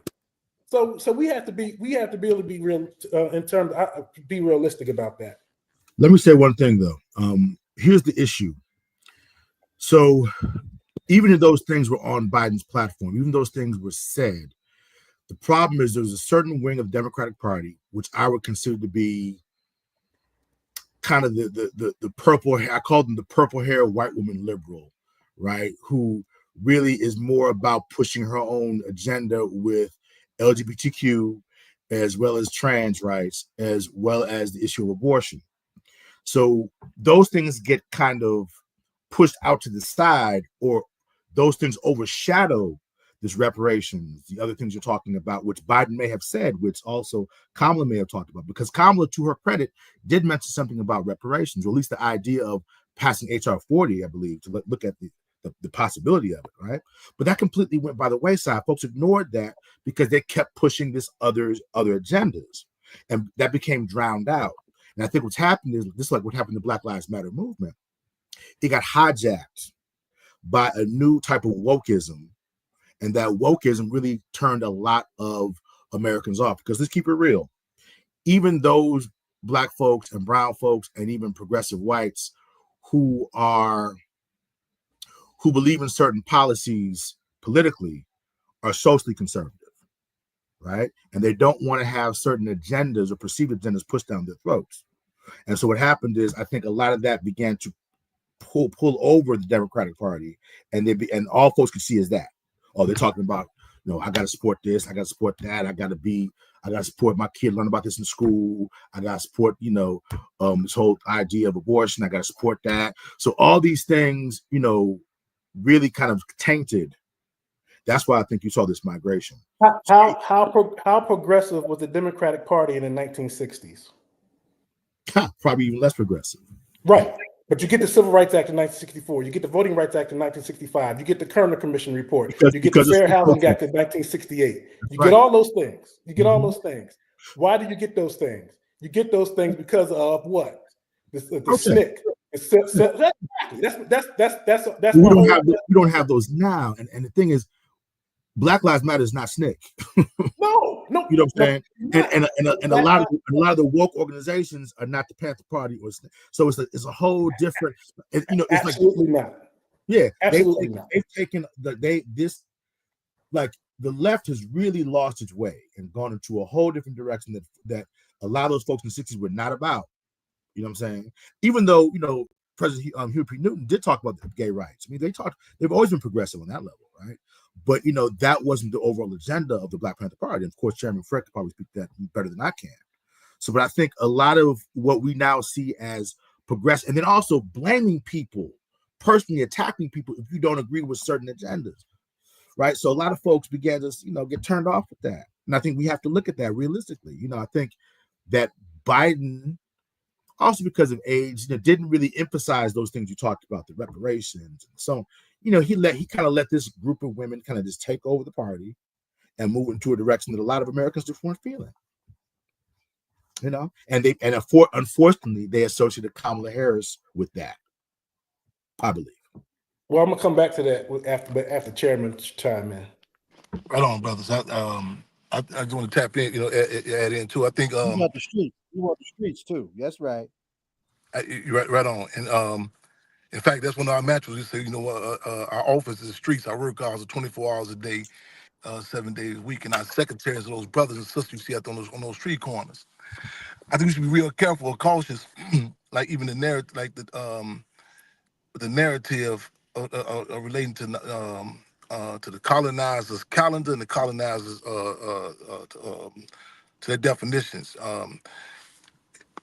ranging from different dynamics about like if a lot of times we don't recognize it to the ruling class. Say, okay, this is a different sentiment going on, but we don't need the machines, meteorologists to tell us it's cold outside. A lot of times it's not documented. Like a lot of times I struggle with individuals and say, well, even white women were deprived of the right to vote. I said, well, they had influence, even though, you know what I'm saying, even before they technically had the right to vote. In fact, there's a book I was just having a discussion with someone recently about the amount of white women slave owners. And They were her property. say it again, brother. It's called "They Were Her Property." The book. They were her property. Yeah, exactly. And something on the ground. And I know that term, it kind of gets watered down. It turned like grassroots organized. Because I recall years back, even when Obama was running for president, they was referencing him as a grassroots organizer. I said, damn, that's what he was. I mean, it was mind blowing. But be real cautious, like again, like relating to the definitions, and also we get we can miss certain dynamics. You know what I'm saying? Because when they get through the narrative, even if it's a sincere attempt to assess what's going on, that dynamic, if it's incapable and of relating even if we want to just say we want to say cultural differences or whatever, it's because we are taking take into account race and class contradictions, and a lot of times saying like certain concessions we talking about the current reports, so on and so forth. There were different dynamics that was happening on the ground level that even forces, saying like the petty bourgeoisie, they would say, okay, we'll give you this. I think is that old assessment. They say Malcolm X, you put in context with the civil rights legislation with Dr. King. You cannot negate the whole discussion that Malcolm X was putting forward about the human rights on the real level. And I'm thinking back even when I mentioned the African anti-terrorism bill that we had put forward around 2001. And there was so much legislation that was able to come down through different, more palatable individuals and organizations in Chicago alone. That it happened. Those are concessions due to the grant. We're not ego tripping, but it's important that narrative that had to happen for them to get those concessions. But I tell you, that's detached because not in the ruling class. But the ruling class say, okay, this just happened, out of our good emotions or these individuals. But and I recall even going down to Ferguson. I remember, on the ground, different dynamics. And right there, I had the media, who they were, who they were raised up, who they put in print. And I tell you, I say, I could countless occasions, right there on the ground, like, damn. And I go back to Malcolm X, and he said, you'll be at a protest, and you'll go back and you'll see the news, like, damn, was we at the same event? I remember mobilization for long-hair political prisoner, me, Abu Jamal. And I recall when we left, and I remember this sister, Anita Kazan, we're going back, and she was struggling with her mother, telling her, no, I was there, Chairman. She said, no, why he went out there? She said, no, I'm right there. And the news people walk past him. And a lot of times people try to look at it subjective, say, we don't make a difference. No, it does make a difference because it impacts people to say they can relate to, as we say, as opposed to role models, real models, people that they can relate to. And when we talk about this dynamic of even electoral politics, it's imperative also that we don't talk about like this in some sort of isolated bubble. You put this in the context of what's going on. I mean, we say politics is everything. I mean, food, clothing, shelter, music, fashion. You get put in context what was going on throughout the world also, because to see that dynamic, what's happening in the world or other places. Because one of the things about one aspect or characteristics of being colonized is the state gets you to be subjective. You start, all you can see is your own little bubble. They talk about during the era of chattel slavery, when uprisings happened. They say it was one of the enslaved on the plantation overheard Patrick Henry talking about the American Revolution, said, well, give me liberty, give me death. And he said, damn, that's a lot to be able to relate to. You can look back in the 60s when, even the U.S. imperialism itself said they made a big error by showing images from Vietnam. People say, wait, what's going on over there? You look back, different dynamics in Iraq, people say the prisoners in Abu Ghraib, Baghdad. The people can, a lot of times in our community in particular, we can see, we have to see those other examples. And maybe this is a bad analogy I'm about to give, but it kind of reminds me. And that Planet of the Apes, I forget which episode, when they made a mistake when bringing Caesar outside, and he seen that dog on, you know what I'm saying, on a leash. And now all the time he been on the leash. This monkey, and he said, "Damn." He looked at the white dude like, "Man, who am I?" You know what I'm saying? That's dude's pet. What does that make? Before then, it wasn't a contradiction. It's like you see the Palestinian community, other people talking about different dynamics, political prisoners, genocide. That's a time, so it's a prime time where people can relate. Say, wait a minute, Yes, sir. those different dynamics are going on with us. We have this, and as organizers. I want to say this at this too. Got to be real careful. Like even terms saying, let's start organizing. Say, no, hold the line. We can continue or intensify. You know what I'm saying? I'll be real careful. I'll make sure the ruling class don't gauge or give us our set time. Well, this happened. This is unofficial. This happened this day. This happened this day. No, even if it's not even acknowledged. You know what I'm saying, by the ruling class, we got to hold the line. Cause I remember people was laughing at us, was struggling to say that Chairman Fred and Defense Captain Mark Clark were assassinated. You know, people was like, oh no. You know what I'm saying? When they see other analogies, when they see Whoopi Goldberg being checked. You know what I'm saying, before they on a view for, you know what I'm saying, for wishy-washy or not saying the correct term in regards to Nazi Germany. You know what I'm saying? They check her. People say, damn, people who was critical of me for raising issue with, you know what I'm saying, with Jay-Z about the term assassinated, they say, oh, now I see what you're saying, Chairman. First we thought you was just, ego tripping about schematics.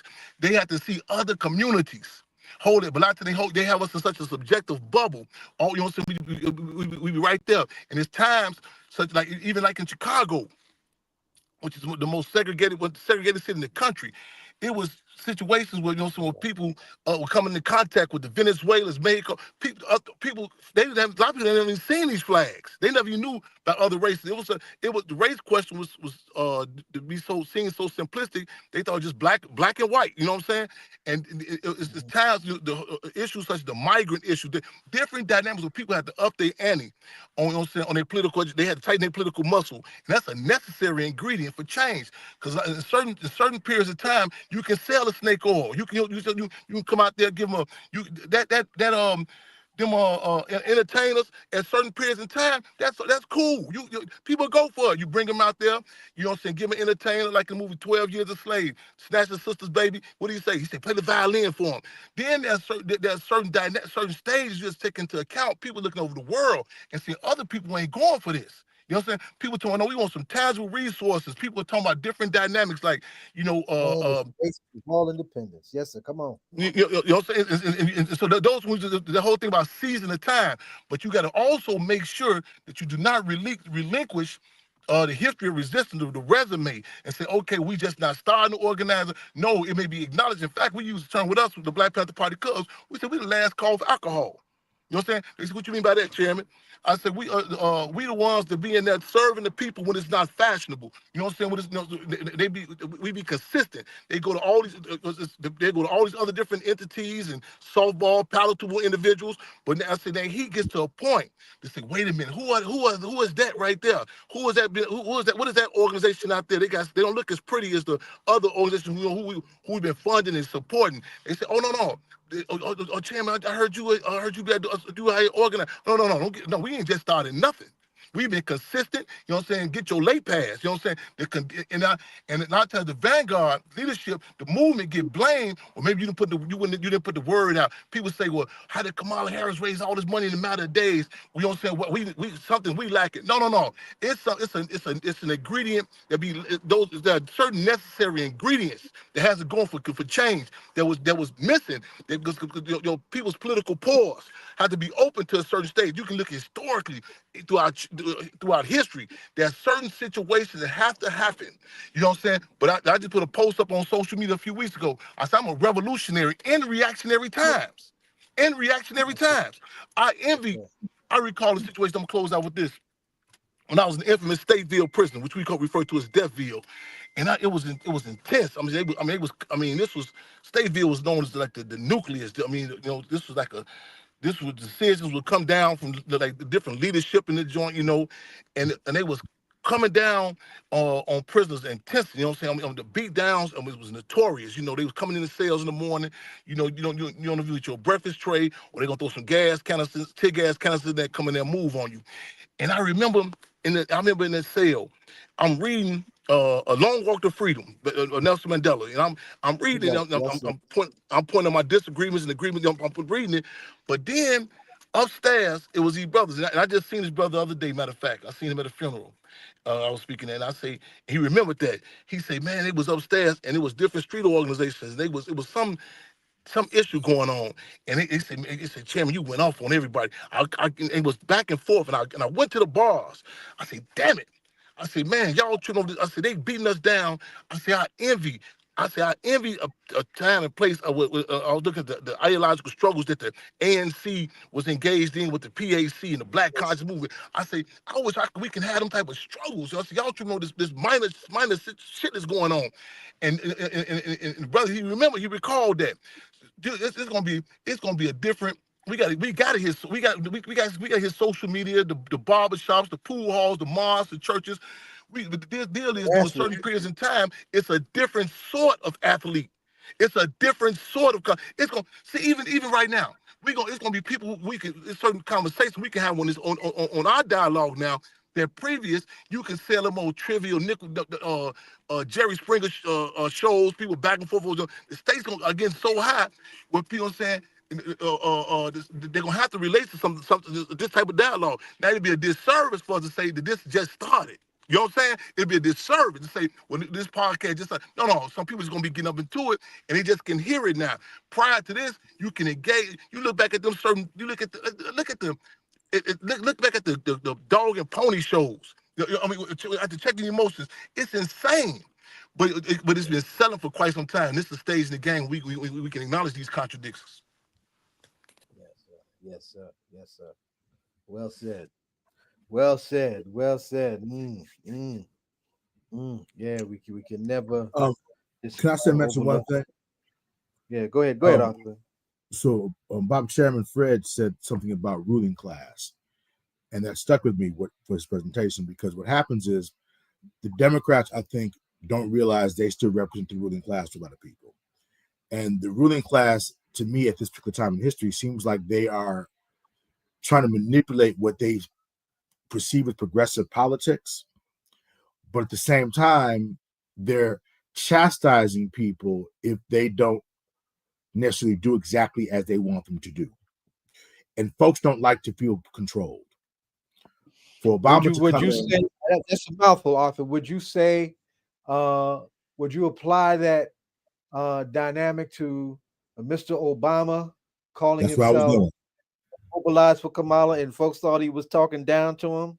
Yes, and Obama has had a record of speaking down to Black people. Yeah. You know, as a Morehouse graduate, I remember vividly when Obama went to Morehouse and saying things to, don't make excuses. Well, let me say this: Morehouse men don't make excuses. Morehouse men, the fact that you even got to 4 years to Morehouse, you didn't make excuses. You worked hard. And Obama would be average in terms on the Morehouse campus. And I can say that emphatically, right?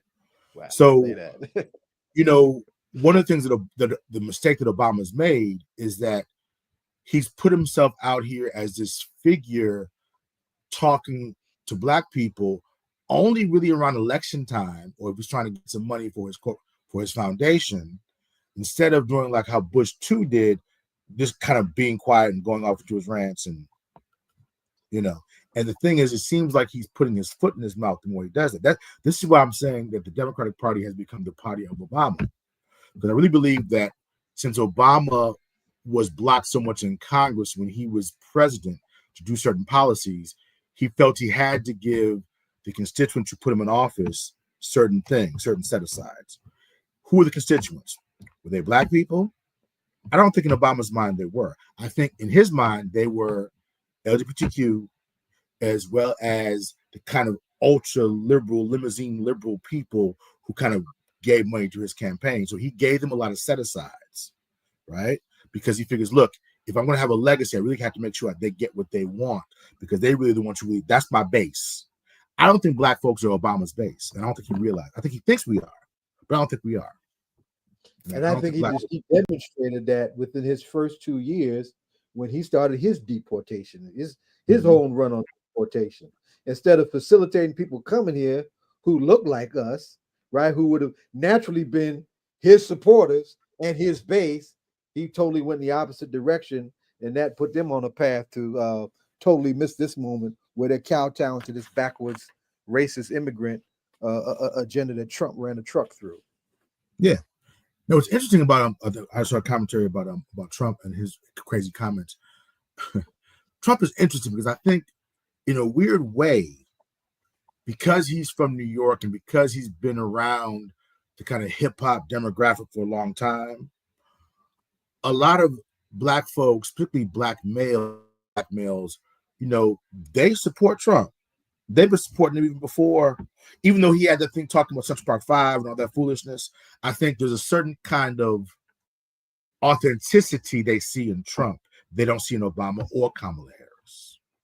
And people want authenticity, even if that authenticity is repugnant. People like that, right? People like somebody who they see as authentic. Let me use the case of Bill Clinton. Bill Clinton, a lot of folks forget that Bill Clinton signed some things with the 3 strikes law that put a lot of black folks in jail. Right? That's right. But because Clinton went to black churches, played the saxophone, and seemed authentically comfortable around black people, that's why black folks excuse that. Obama and Kamala don't seem authentically comfortable around black people. And black people, I talked about this with Chairman Fred last week. Black people are very intuitive. Y'all in Chicago, where he's from. So that's a mouthful. Go ahead. Y'all in Chicago saying that too, where he's from. That's we a can get into that too. And Kelly knows about this too with Obama and politics in Chicago, Illinois. But the reality is, black people, because of our nature, we're very kind of we sense people. We sense people if they're realness or not. We sense if folk really seem like they don't respect us or not. Right?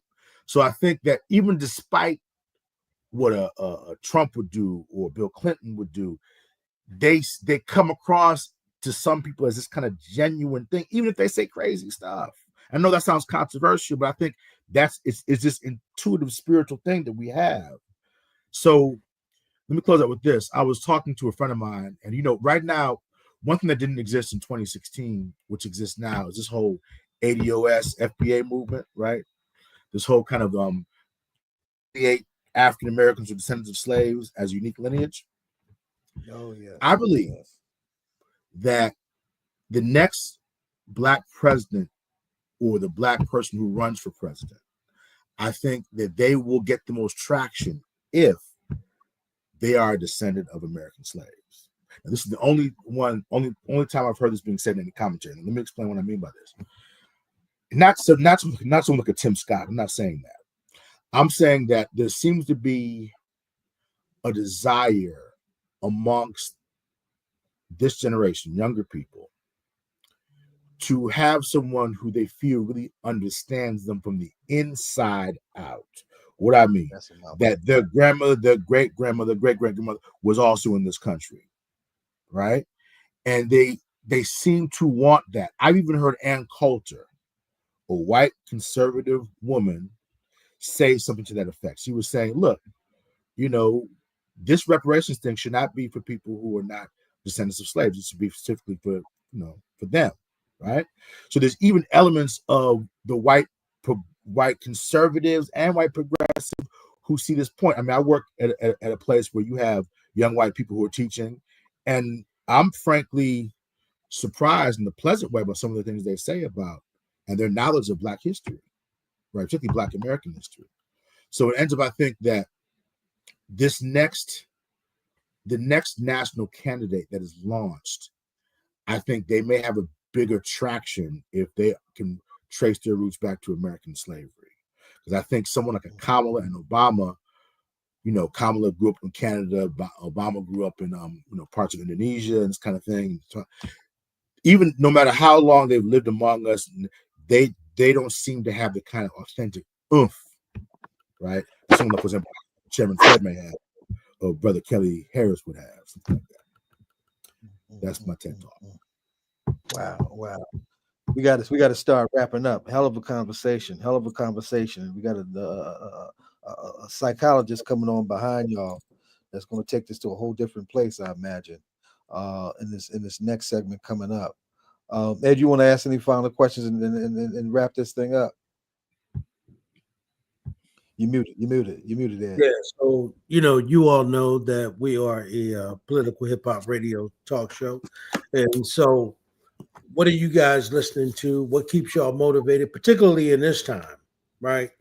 I mean, we just had a brother that came on before y'all, Salaam Ishmiall. He said that obviously for him, he's still stuck with Public Enemy right now, Fight the Power, and I don't think for me that sort of resonates with me right now too, right? That's what I've been rocking to today.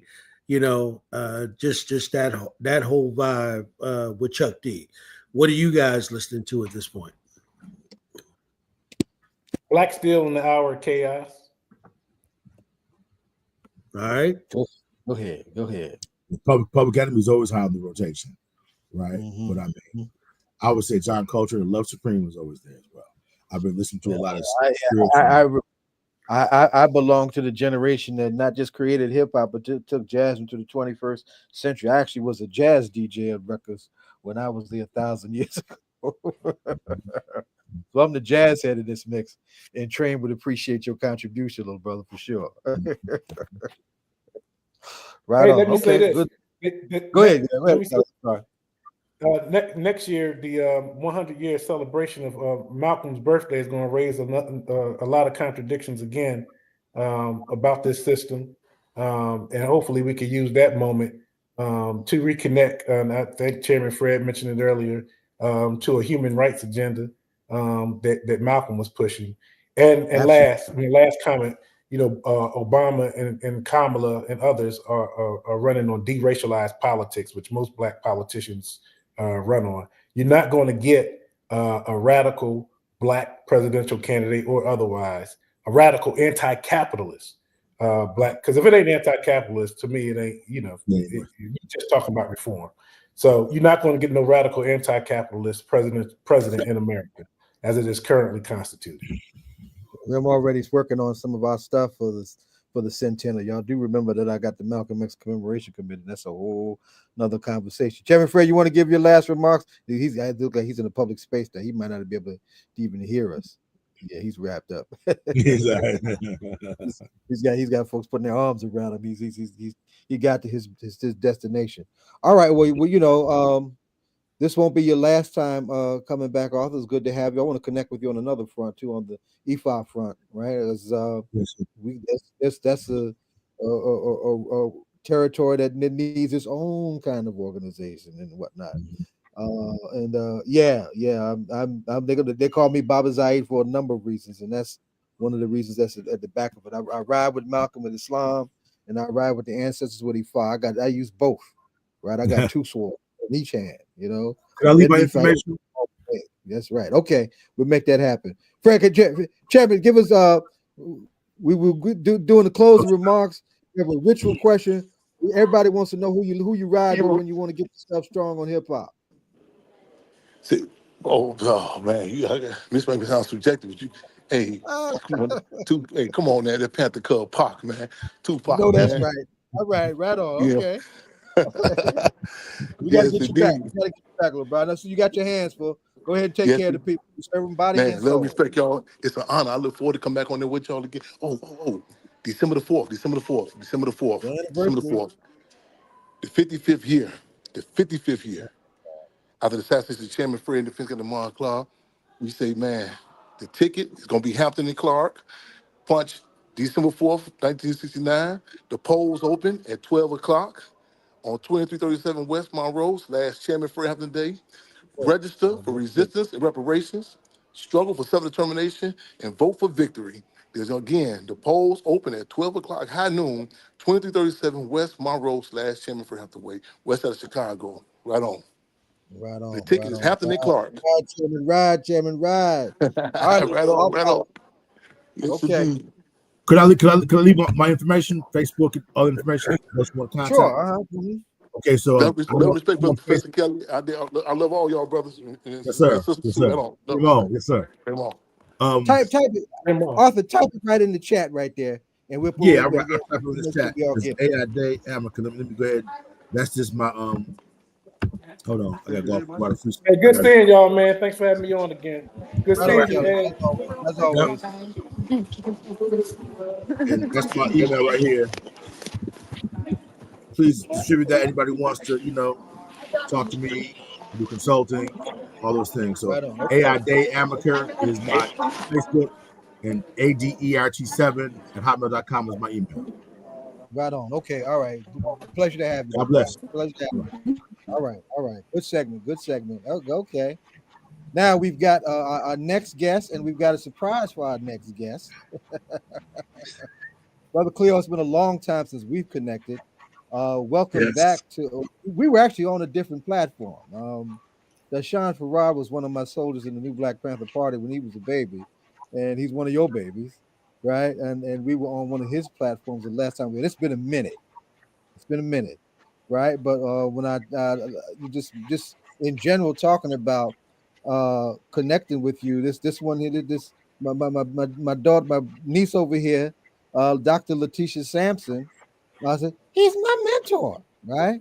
And she actually Tisha, didn't you? Where did you do? You had an event, right? That I came to when you were lifting him up. Where was that? Refresh my memory. Uncle's gas is getting old. Listen, well, I can't even tell you which one, because one of the things about Dr. Cleo Manago is anytime I have had anything, he has flown from the four corners of the world to come out and support. So I can't tell you which one it was, but it was something that we had and you guys were able to connect. And when you sent me the text, I actually texted him right away, like, what? Okay. You're going to be on my uncle's show? Oh. You about hey, listen, you about to embarrass Cleo right now. People don't know he get down like that. You about to embarrass. Listen, let me tell you something. Dr. Manago is not just somebody who talks the talk, he walks it. And his love and support shines through. In the way that he interacts, his dedication to his people. Those who, see the social media version or see all of his work, are able to be graced, but being able to be in his life and being able to really see how he shows up and loves is really something that is a true gift. So I'm always blessed. And I feel the same way about you, Uncle Zaid. You have been just a beacon of what it means to be a strong Black man in my life. And I want to give you your flowers, because anytime I've ever needed you, you've been there, and it's always been with the love and support and the guidance. And I think that that's so important, right? Like, I'm able to sit in this seat because of men like you. So my flowers to you both. Well, Cleo, are you ready for that, Cleo? Are you ready for that? Were you ready for that intro? No. I want to tell Dr. Sampson, thank you for the affirmation. I appreciate it. I'm proud of this young lady. And Dr. Sampson ain't no joke either. That's right. So that's right. She's on television, breaking down, our behavior at its worst, unfortunately. And are you at Seton Hall now, Tisha? Am I at Seton Hall now? I lead two programs. I lead two programs at Seton Hall, and that's so important. That's so important. Not because of me, but because of what it means to the people in the community that are right around Seton Hall, to see that you have a woman that looks like them that is leading two academic programs for the first time in the school's over 250-year history. And I got to tell you, I'm shaking things up at Seton Hall. One of the main things I did last March was bring 75 Newark Public School children to campus, because I wanted them to not just experience this as a campus that's in their backyard that they know about or that they go to sporting events to, but I wanted them to be able to come on campus, be treated, be fed, be gifted, be loved, be honored. And one of my brothers, Dr. Juan Rios, was also there. And so it just meant so much, to me, for them to see us show up as Black people in this space as program directors, and for them to feel welcomed on a campus that has been historically exclusionary for people who are Black. So yes, I'm at Seton Hall, and I run the MSW and the MPA programs. Wow, we got to have a serious conversation about that. I never went to Seton Hall. I actually taught at Seton Hall, but I did what we call political education at Seton Hall, and I used to lecture there back and forth for years, around the Black Liberation Movement. And we got comrades who work, who were, top administrators. I was on the phone with Elder Dr. Bill Sales, right? We done in the last conversation, we lifted up Malcolm Centennial, one of the best scholars alive on Malcolm, is a dear friend. We were in Cuba together just last year. So we got Seton Hall, owes some presence and connection to our greater community. You're absolutely right, and we need to lift that up every chance we get. And we got some other forces doing our CVI work, our community-based violence intervention work, that are making inroads at Seton Hall too. So that's good to hear. That's good to hear. Now, but let's come back to our guest. Let's talk to your mentor for a second, right? This election has put a lot of our people in a hurt headspace, Dr. Manago. A hurt headspace. And then there's a, oh man, I'm trying to remember the language that tell us and make sure we do not overlook your notion of our folks being in a trauma trance and trying to deal with and analyzing in particular and appreciating this particular moment. What say you, sir?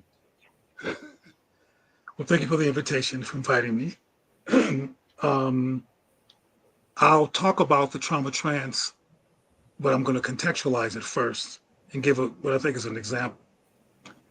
And I'll start off by saying one of the side effects of the trauma trance is that we go into a state of disorientation and selective memory because we're trying to feel better about a depressing situation called life in this country. And what I mean by selective memory is that Donald Trump was a president 5 minutes ago. This is not new. This country already said that they wanted Donald Trump. If it wasn't for COVID-19, which scared everybody, he would have won again then. He almost won before. There's no COVID-19 interruption right now, so they let him back in. Kamala Harris had tried to run for president before and flopped. The only reason, you might remember, this is not her first time running. She ran before and didn't do well. The reason that she was on the ticket now is because Biden stepped back and she was the default. But she was not somebody on a conscious level that Black people really knew or trusted. And unfortunately, because Black men were looking at her sideways, there was no engagement about why Black men were looking at her sideways. People came up with the misogyny accusation and all this other kind of stuff. No one ever said, well, Black man, how do you feel, number one? Number two, how do you feel about a sometimes Black on Thursdays woman? Because sometimes she's Asian. But how do you feel about a part-time Black woman who's raising a white man in a family? That impacts the Black male psyche. And space was not given to have that conversation. But getting back, and all of this stuff feeds into what results into the trauma trends, because Black people, in this instance, Black men, are walking around with so much unarticulated anxiety, confusion in some instances, or rage or concern that society does not provide a safe space for. And one of the things that's happened, and this is inside of the trauma trends that the system has done so successfully, is have Black women mad at Black men. So we hear about Black women rocking. What's all Black women, Black girls rock? There's a few lines. Letitia, you've heard them. Black girls. I support Black women rocking, but Black men exist too. And the perpetual Black women only focus and the perpetual shouting of Black men feeds into the re-marginalization of Black men. And then you're going to have Kamala Harris run for president and expect Black men to jump on board, then get mad at them again for going, wait a minute. And as some of you may have read the statistics and realized that most Black men voted for the Democratic Party, not for Kamala. They voted for Democrat. because that's what we're trained to do. Mm-hmm. But the myth got out there because this is such an anti-black male society and anti-black female as well. But black women get the rock, black men don't. What I'm trying to make is that the statistics show that black men had nothing to do with Kamala's loss, but the mythological mantra is that black men did. So there's all of this conflict, traumatization, and I get back before I close this rant, the selective memory. Like, oh my God, they voted for Trump. They already did it. Yeah. This ain't the first time they voted for Trump. But see, we can't, just a moment ago, and I try to make this brief so anybody else can talk. This brother was talking to me online. He said, "Well, I just don't want to come off as hating white people." And I said, "How many times in your life have you ever said, I don't want to come off as hating black people?" Mm-hmm. How many times have you ever said that? Mm-hmm. And it put him in a disorienting dilemma because he had never thought about that. I said, why is instead of talking about being an advocate for black people and showing up for black people, particularly in the wake of something like Trump, why are you worrying about white folks? So that's part of the trauma trance, is that we are not even fully present. We're not even logically thinking. We're in that white accommodationist trauma trance. And before we ever gonna go any place progressive or healthy, we got to come out the trance. And we got to stop, I'm talking about black people now, re-traumatizing black people, re-traumatizing each other. Because we're in a cycle that only lead us to Cape Town, South Africa. Anybody know about Cape Town, South Africa? Mm-hmm. Absolutely. My team of civil disobedience doing anti-apartheid work. They have this group called the Colors. Yeah.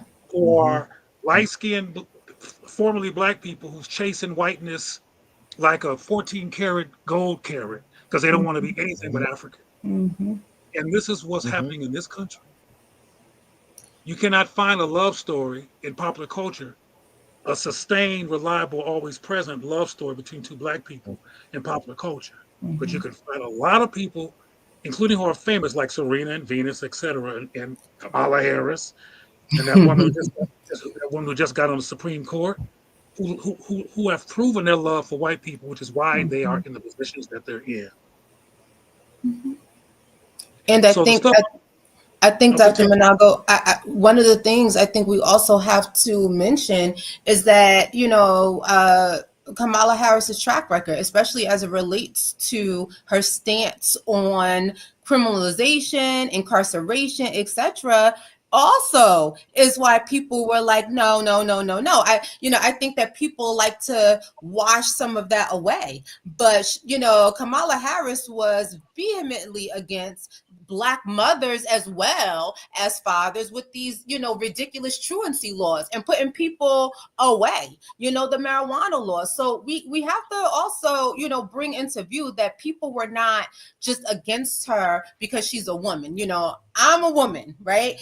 It had nothing to do with that. And I think that was an easy scapegoat for there to be a skirt around accountability for many of these things. I mean, from the death penalty, the marijuana convictions, it goes on and on and on. And we don't want to talk about that because when it comes to politics, it's much, easier for us to connect to things like, pearls and Converse, or, feeling like some of these folks represent us, and I have been blasted by, so many people, colleagues, friends, etc., because of saying these things. Many of these people do not represent any of the interests that are important to us. And we have to be able to say that out loud and to really, really call these politicians to task, and we don't. And that keeps us, and that keeps us in the trauma. Yeah. And that keeps us not articulating how we feel and being afraid to do so puts us in the trance. Correct. That induces the trauma trance when we can't talk, when we can't say.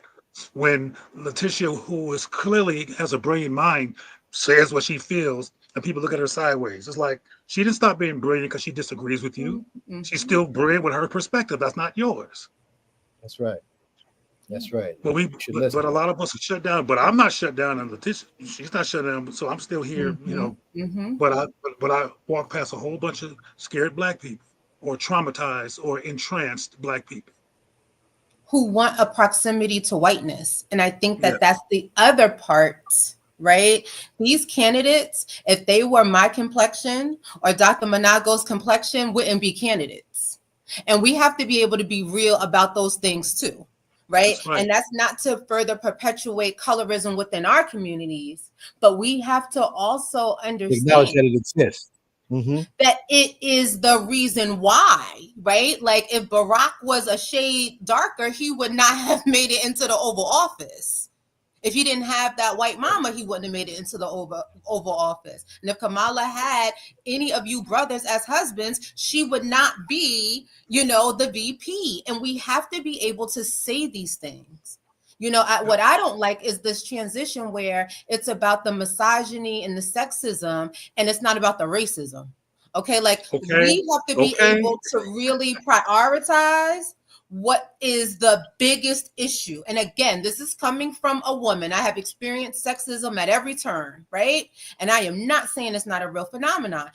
However, it is not in the same conversation, in my opinion, as racism. And we have to be able to say that out loud. And it's really bothering me that a lot of my sisters are not connecting with that. That's why I always called Kamala Harris Obamala. And the reason I called her Obamala is because of what Letitia just said. In terms of complexion and in terms of why they allow him even in the conversation. And along with the complexion issue, neither one of them are the descendants of enslaved Africans. And that's not, you got to understand that white folks are very, very, very, very, very, very, we don't have enough time for all the varies I want to say, intentional. They don't do, even when Biden was in a position to choose a Black woman, I was on a national talk show and I said, it's going to be, this before she even got her rise, I said, it's going to be Kamala. That's what he's going to choose because she's white enough for the job. So, and lo and behold, she chose. She was chosen. So you saying Abrams wasn't even really a real consideration? No way. Oh no. No Stacey way. Abrams. No way. Wow. No. No. Biden is brown, white. And she's too brown. Her hair is too natural, and she is too plus size. It's like she collard greens and cornbread. Correct. But that's the reality. She forgot that too.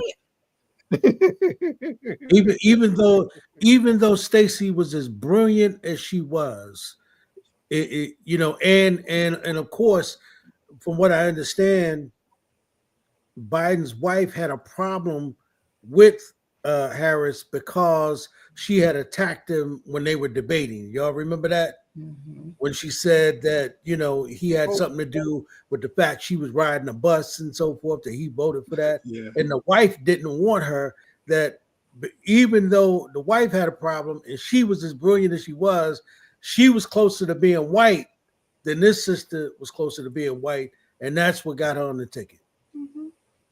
First of all, Biden, and I don't mean to be condescending when I say this, I'm trying to make a point. Biden is white, all the way white. The decisions that he makes, no matter if it looks like he's being so-called black affirming, are for white power. It's all a strategy to keep white power in place. That's why he chose Kamala of all places. It wasn't simply based on complexion. If Kamala acted like, what was that woman name? That woman that played the piano? Condoleezza Rice. Thank you. That's her. If there was a Condoleezza Rice type person in the running to be chosen, she probably would have been chosen because she was white enough for the job. I'm not talking about just complexion here. I'm talking about loyalty. Yeah. And I'm also talking about a complete disinterest in the affirmation of Black people in absolute terms. So if you will, I mean, what's his name? The brother that was in the Trump camp, the doctor, what was his name? Ben Carson. Carson is not mixed, but he's mixed up. Loss of time. But he's mixed up as opposed to being mixed blood. So he was able to get in. So we understand that Biden is part of the white supremacist agenda, but he's on the left side of it, as opposed to the right side of it. And Kamala was a strategy. Let's get somebody in here who clearly loves white people all day long at home, and who straight up said, you might have seen the video by now, I'm sure you did. She straight up with her in all the English she has, I'm not going to do stuff just for black people.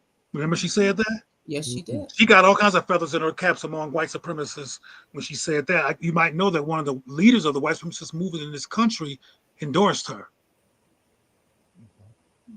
And I predicted that was going to happen too, because supporting Kamala was not supporting black people, it was supporting a decoy. She was a decoy.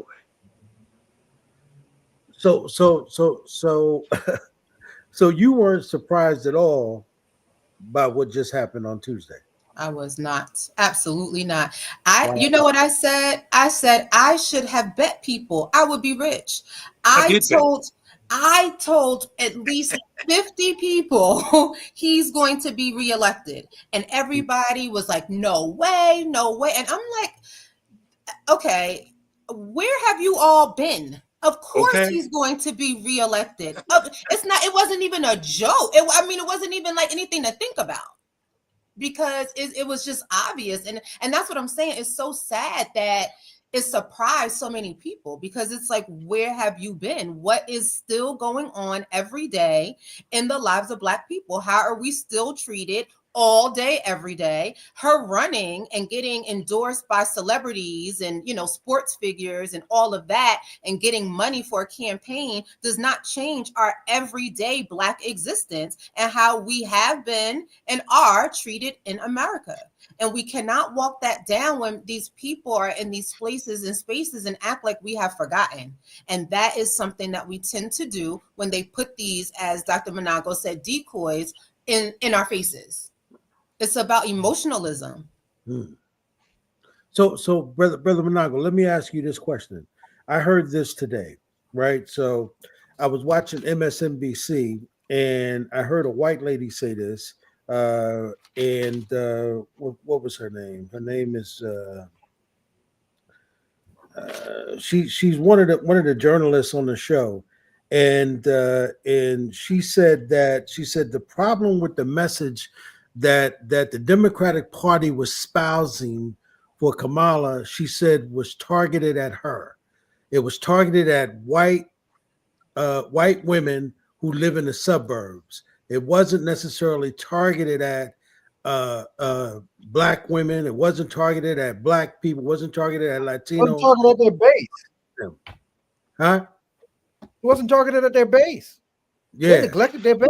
Well, beyond just Black. Said in her opinion, she was saying that's why she thinks Black folks and Latinos and all of them came against her. Well, let me attempt to break down a very complex situation. First of all, Kamala thought she was being strategic. You may remember that when she first came out during her first presidency, she never mentioned her husband.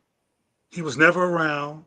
When she was at Howard, she was trying to capitulate to Black people because she knew she was so whitewashed and her life was so white and she was so irrelevant to Black people. She was trying to find a way to become relevant to Black people. Matter of fact, that's why her attempt to have a presidential discussion, because she thought she was going to win, was at Howard again. So that being at Howard as opposed to Yale, Princeton, et cetera, that's pandering to Black people. When she went and got the hot sauce, and which I predicted it made $45 off, no, $75 off. I said, this is when she first ran for president. I said, she's going to take a hot sauce, soul food restaurant picture. And she did. This is when she first ran, because they always do, to appease us. So, but they appease us with Cardi B and all these disrespectful, low brand ways that have nothing to do with the intellect and Black interest in power in political analysis. But she was trying to cover everybody the best way she can. She did the symbolic stuff, including Howard University. And now when she became, in terms of her strategy, when she became Biden's replacement, she did bring her white husband in. And she did make sure everybody knew because it was time to pander to whites. So she was pandering to whites, but she was pandering to whites and she was trying to pander to everybody, but she didn't pander to, and I agree with what Zaidi said in this instance, she didn't pander to Latinos. And she didn't pander to other people. She pandered to black or white. And she was very, very compensatory and strategic, but she had never done this before, and she was making it up as she went because she's not really, I gotta say, respectful. All I'll say is this, is that Kamala's success is not necessarily based on intellect. It's not that she's stupid. She's not stupid, but it's not just based on intellect. She's a strategist and very manipulative. And that's how she's gotten where she's gotten. But in terms of that person on that show, Brother Riley, that's a white person, right? Yeah, it was a white woman. Yeah.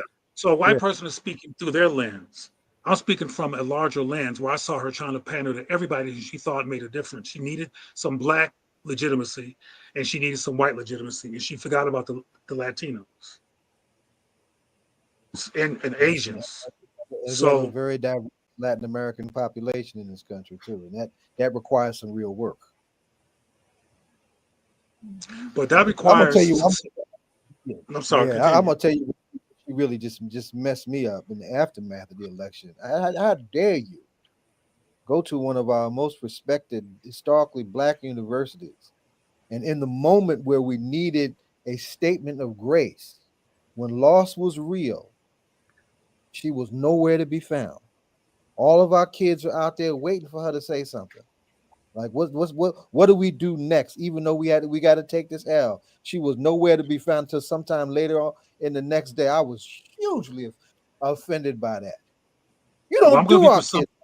And organizing 101, you show up. If nothing else, when it's time to show up, you show up. But let me be presumptive here, and I'll be brief because I don't want to be the only one talking, but I got to talk about this. She's used to winning. Kamala's used to winning. And she thought she was going to win. Mm-hmm. And she knows that she's no more capable of being a president in terms of skills than Donald Trump. But she really, really, really, really, really thought that she had played everybody and she was going to win. And when she found out she was not going to win, she was so devastated, she couldn't face nobody. She had to go and cry and mourn that loss. And she got it together, which was 24 hours later the next day, with her tired. I don't know if you heard her speech. It was so tired and so uncreative and so. It was just not a high intellectual moment or high politically analytical moment. It was, we're going to be the light in the world and all this cliche crap. But that's what happened because she thought she was going to win. She really did. And when she found out that she couldn't, and that she wasn't, this is my presumption and my analysis. She was too shooken up to talk to people. So I'm sorry for her, Brother Muhammad. I think we need to also run it back, Dr. Manago, because when you talk about Trump winning the first time in 2016, what I said to many of the people who were so shocked at her loss was that just as America absolutely was not ready for a female president in Hillary Clinton, right? Like, let's really think about this.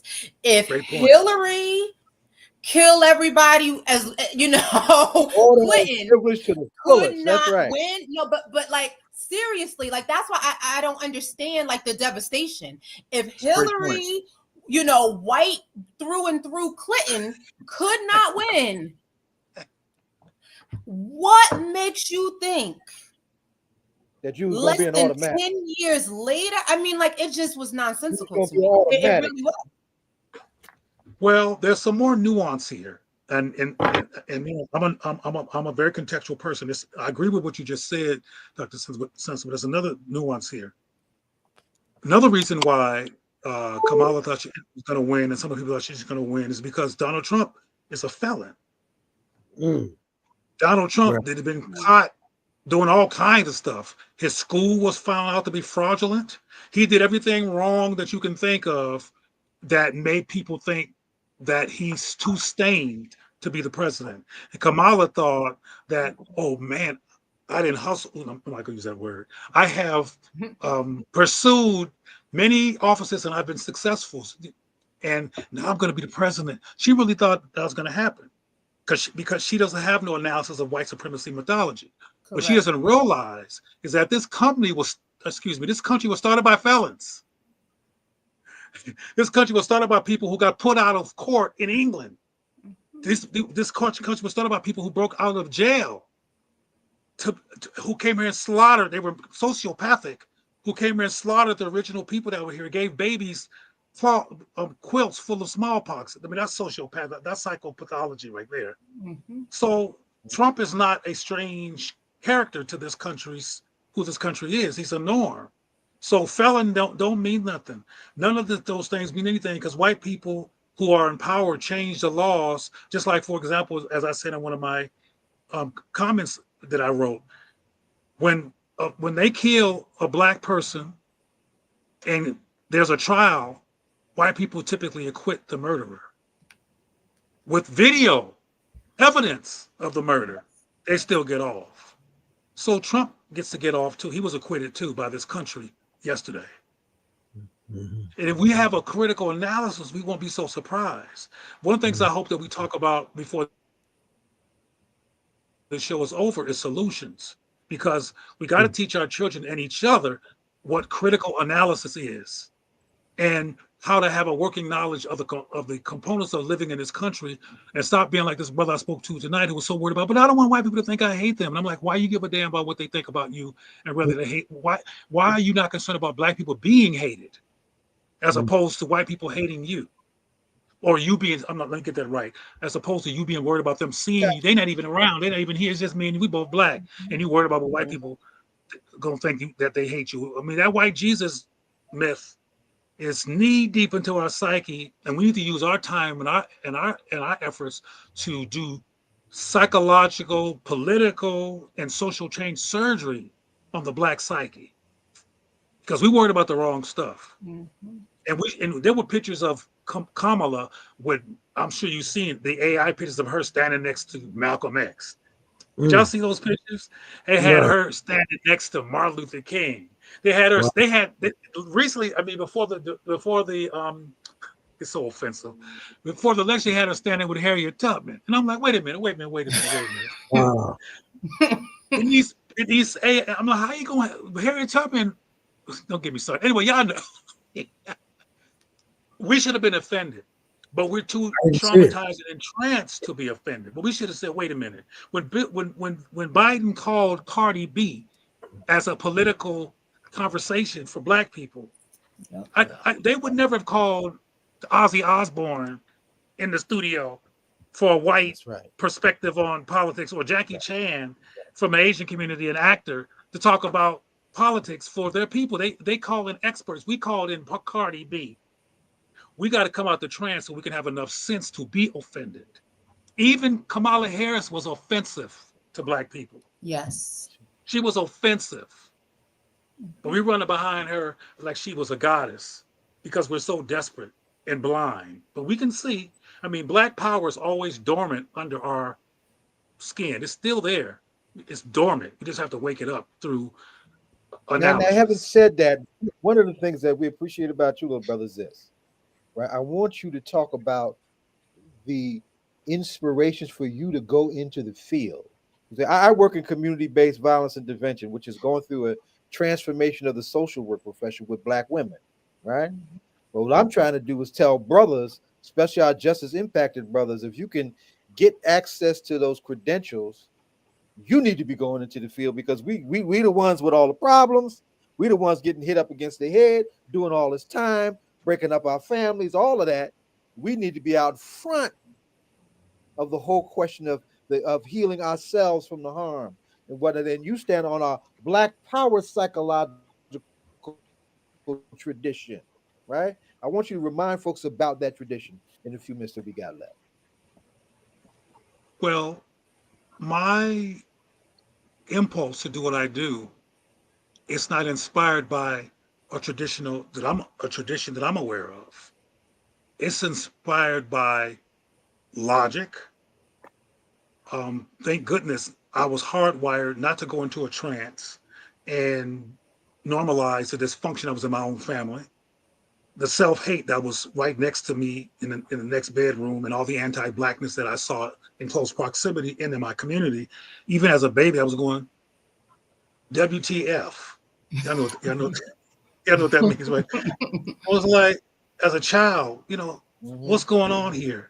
But to not be too verbose and get to your question, Black Power is my agenda and my goal, but I want to go back to the trauma trends. I have to use examples to make my point. You probably hear all the time, even at Morehouse, where there's this baby who's 15 and 13 who gets their PhD or who is highly capable in an academic setting. Have you seen that? These Black children who do really, really well. But what nobody says, and this is what we should say, is what you going to do with that brilliance? Have you been trained at this late date of looking at whiteness as your carrot? Whiteness as your go-to? Whiteness is where excellence lives, because everything else is quote unquote ghetto, which is a code word for the N-word, by the way. So we have to come out of the trance. It goes back to the trance, Brother Muhammad.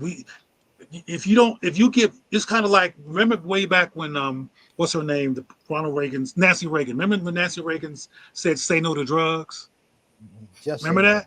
Yeah. Just Dr. Sampson can tell you this. Telling somebody, well, you shouldn't do that. That's not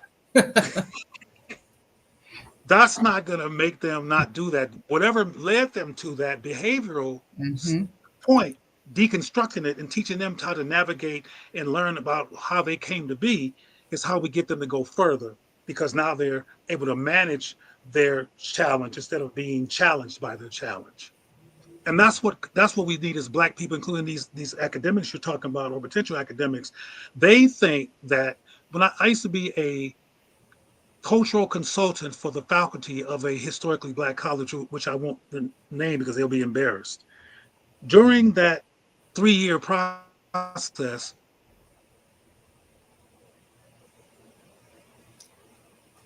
did he freeze? Oh yeah, he froze. I thought it was my connection, because I've been having terrible connection issues. He froze. Wow. Brother Cleo, go out. I think if he can hear me. Go out and come back in. He may have to go out and come in. Yeah. You said because he might hear you better, because I don't know if we can hear you better. I don't. Let me. He froze. But he was definitely, as you would say, Zaid, he was rolling. Yeah. But I think that is a we've got to talk about solutions and where do we go from here, because there are a lot of Black folks who are extremely distraught right now. So I will say this: I have had to have emergency psychotherapy sessions with folks who are distraught. Right, my practice has been inundated with clients needing to come in to process the election, and it is difficult, right? Because from a psychotherapy perspective, these are people that are receiving services, but there is the element of honesty that had to be brought into the conversation as well. I would feel so much better. And I ended up saying this to the clients that I directly work with myself. You are disappointed because the image of what you wanted in that place did not work out. But you're not disappointed because a Black agenda is now not coming to be. And in saying that, they were able to manage it differently. And again, that does not feel good for us to hear or to say, but say I'm disappointed because I felt like this person is closer to, what I wanted to see there. Where the true disappointment and the reality is, no one that has ever sat in that seat has had our interests in mind. And so, quite honestly, there are so many communities. Why are you sick? Go ahead, baby. And the other thing is, and if we're honest, first of all, that whoever's in that seat has much less bearing on your daily life than the people that are in your state government and your local government, right? Your municipalities. So from a political perspective, be very concerned about who's on your school board and who's running your city councils from that perspective. right? Because that has the bearing on your daily life, not the presidency. The other thing to understand is that there are many, many groups in this country, because they practice cooperative economics, it does not matter who is in the Oval Office. So when we want to talk about solutions, we have to recognize that our solution will never come from the same space that did not consider us human, and and the Constitution. Like we got to understand that's never going to be the answer. The answer is always going to be us in community. And we have to, and last point, and oh boy, people are going to really cancel me for this. We have to realize that prior to integration, our communities were much more unified. Okay. And I love and respect the work of Dr. King. Let me say that. That's my disclaimer. Okay. I understand that. And this man's life was taken. I understand that. But I think that it was a misguided approach, because prior to that, post-slavery, our communities were unified in a different way. And our desire even then to be, close to whiteness is what really destroyed us. And we don't like to have those conversations because they're not pleasant to have. So, I think when we think about solutions, we have to bring those things into view. Yeah, that's my generation is the last to see the man alive, and the man needs to be studied. One of the things he said on his way to his deathbed is that I'm afraid I've asked my people to integrate into a burning house. Right? Yes. Even he was trying to come to terms with that, right? Yes. A black man from Morehouse in the black church, right? Yes. Raised in a totally all black situation that was healthy, notwithstanding the segregation around him, was beginning to come to terms with that, as well as other, crossroads spaces that we were in that sent some of us down the wrong way. Right on. I'm so glad you jumped into the conversation, though. Now. But Cleo, you were on a roll when you got disconnected. I want you to come back to your point. Well, I was going to say, first I want to say about King real quickly is that King was also had a lot of revelation about his own anti-blackness right before he died as well. And he started talking about blackness in very literal terms before he was murdered, which he had never done. He's talking about going up in mountains with white kids holding black kids' hands and all that stuff. He was in conflict about that too, shortly before he died. But what I was going to mention before the system messed up was that at this school, this historically black college that I used to be a consultant to, all I was going to mention was the professor said, we turn out some of the highest number of PhDs in this country. We have a very high graduation rate and our students do well, but we're not making black soldiers. And what he meant by that was that they're doing good intellectually and they're doing good academically, but they're not pushed to be advocates for blackness. He admitted that. And most HBCUs are teaching people to be good students, not good soldiers, for black people's power. I went to a school in Long Island, starts with an F, to be their guest speaker for Black History Moment. Fordham? It might have been Fordham. Okay. I think that's what it was.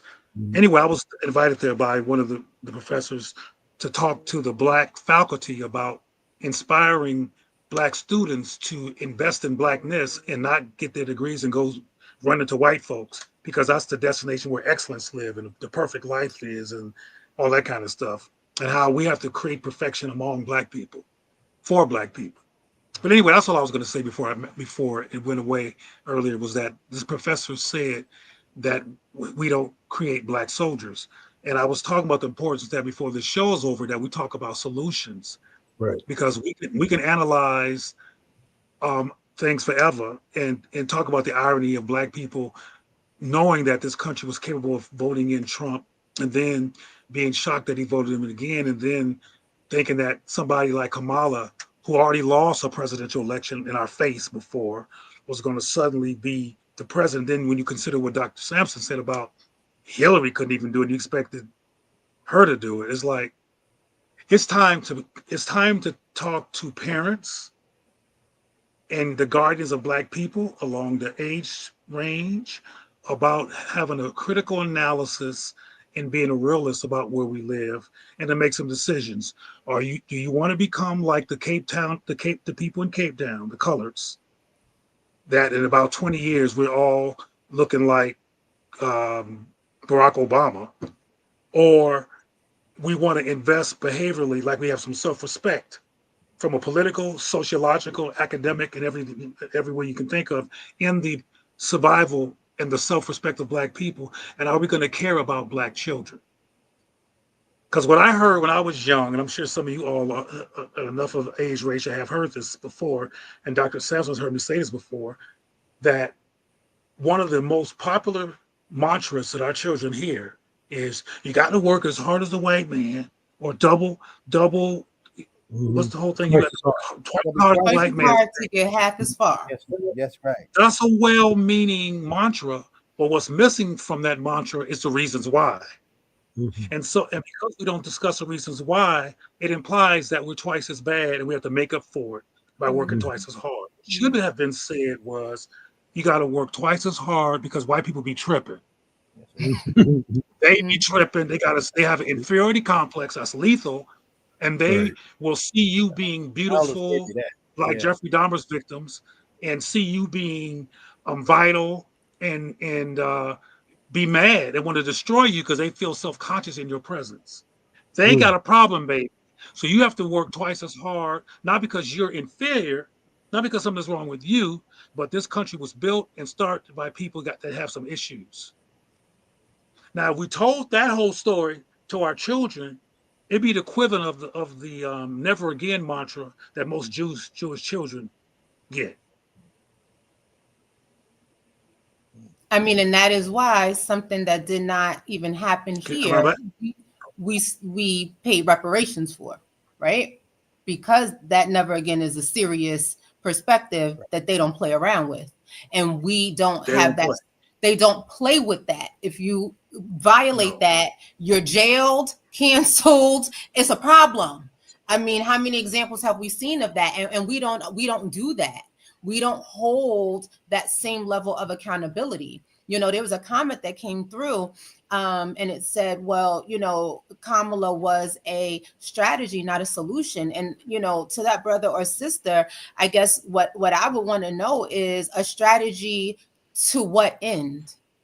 To make us feel good because you felt that someone, again, that was darker complected was in that space, because there were no agenda items that I felt were directly connected to our communities. So it was a strategy for what? And again, and I need people, and again, you're talking to a psychotherapist here, like I need people to be able to be real and just say you wanted to feel good about what you saw.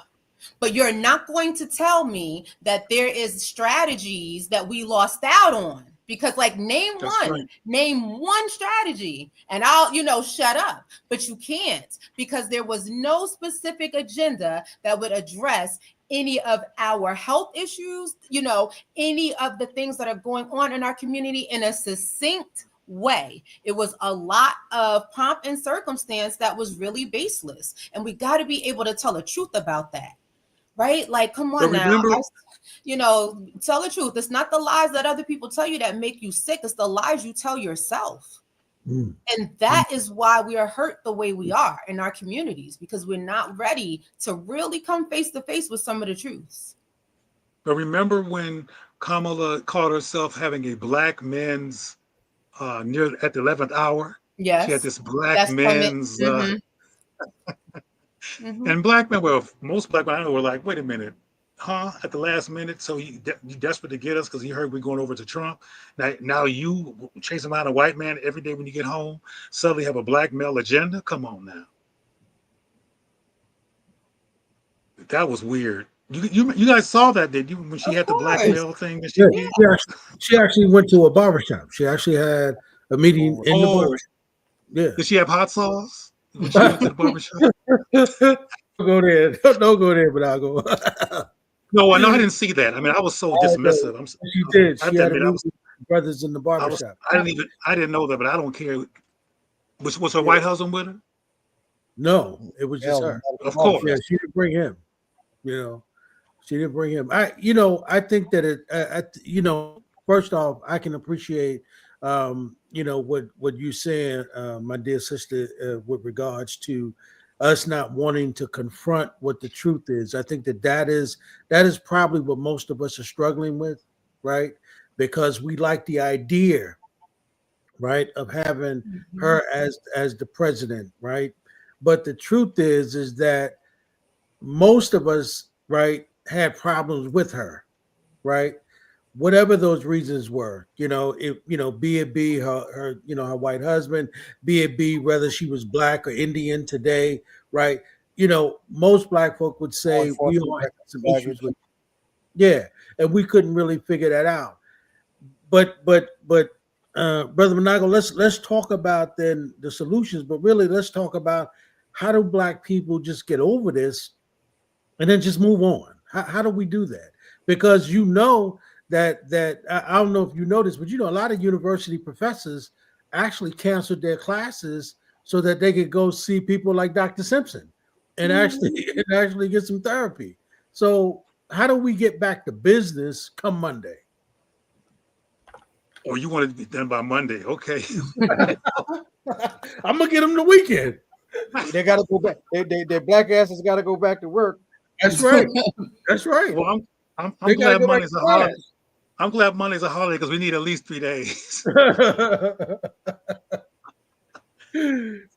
See, first of all, we have to have shows like this about solutions from the very beginning, or we need to have series, because we have to break down and deconstruct things. I mean, the stuff that Dr. Sampson said is essential. It's part of what needs to be understood in terms of how we're thinking and our frame of reference, and the fact that we want to feel good as opposed to waiting for some substance, and that we didn't require substance.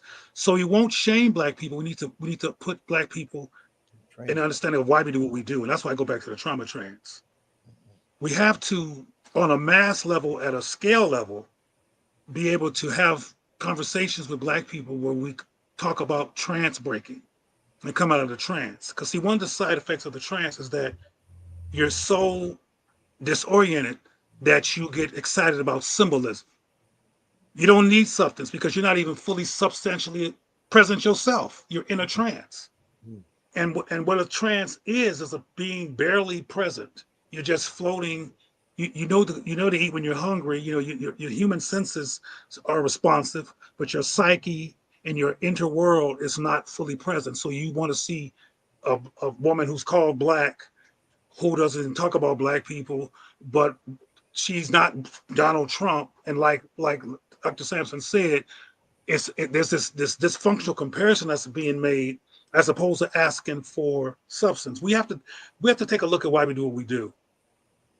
And we have to have conversations that are led by people such as myself and such as Dr. Sampson and such as people that understand the black psyche, where we can respectfully and sensitively, because we don't want to re-traumatize black people. Correct. Respectfully and sensitively and lovingly get people to understand why we do what we do. And to unlearn all traces of anti-black triggering, including the N-word. The N-word is an anti-black trigger that re-implies on a daily basis that we're not as good as somebody else, particularly white folks. Yeah.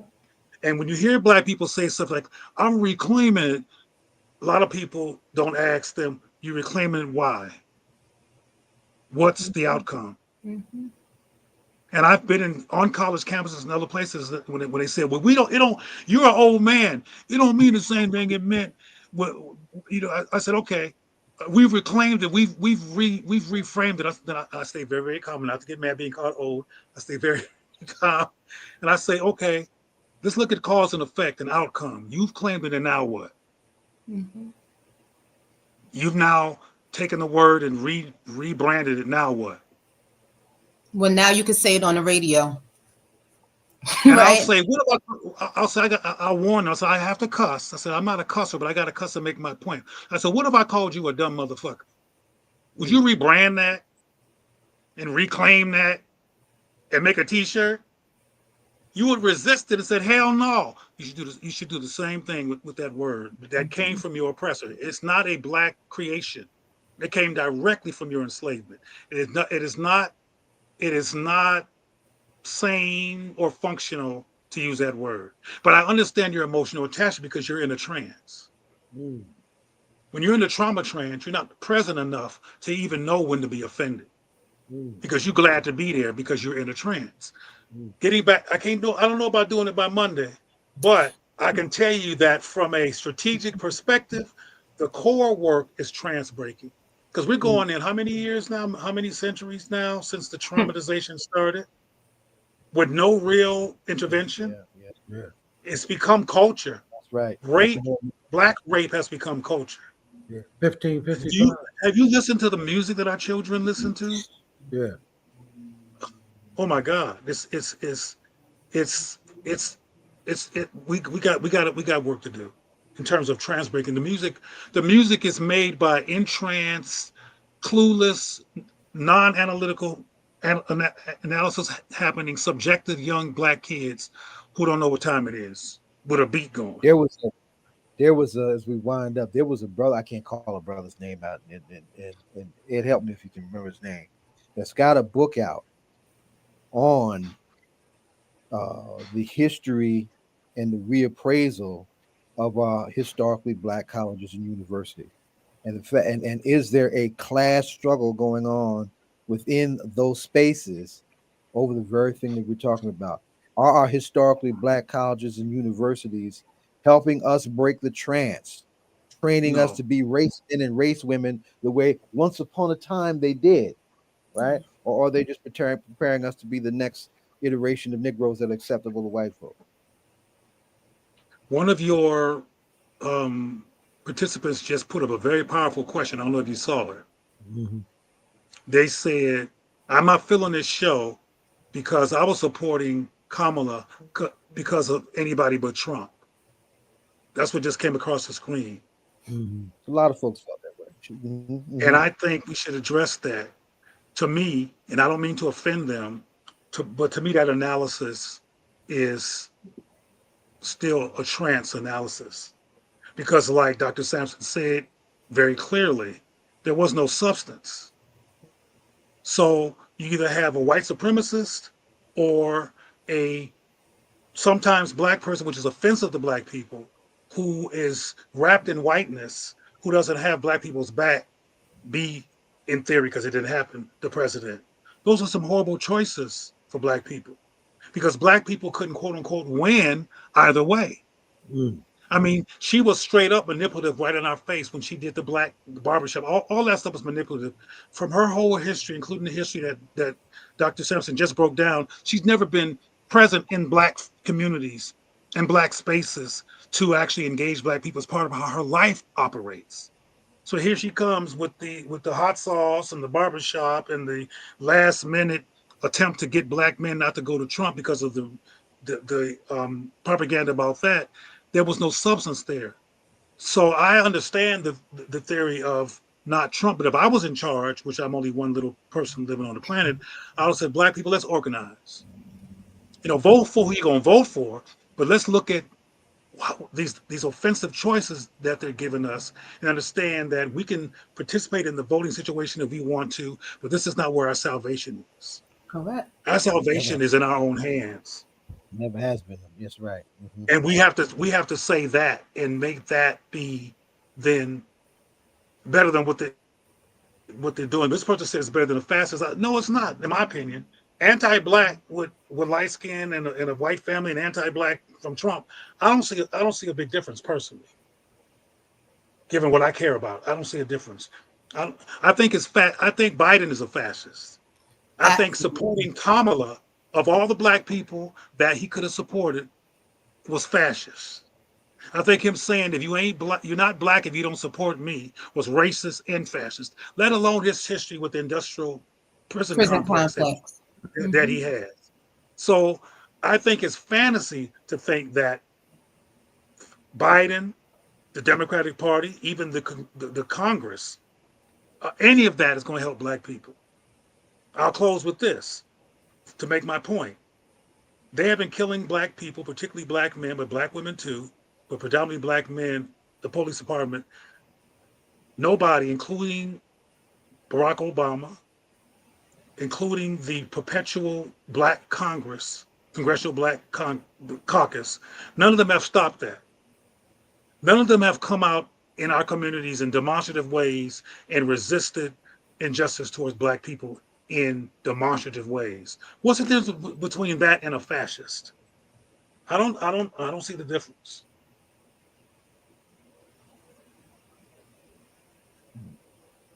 A so-called fascist, because I think that Biden was one too.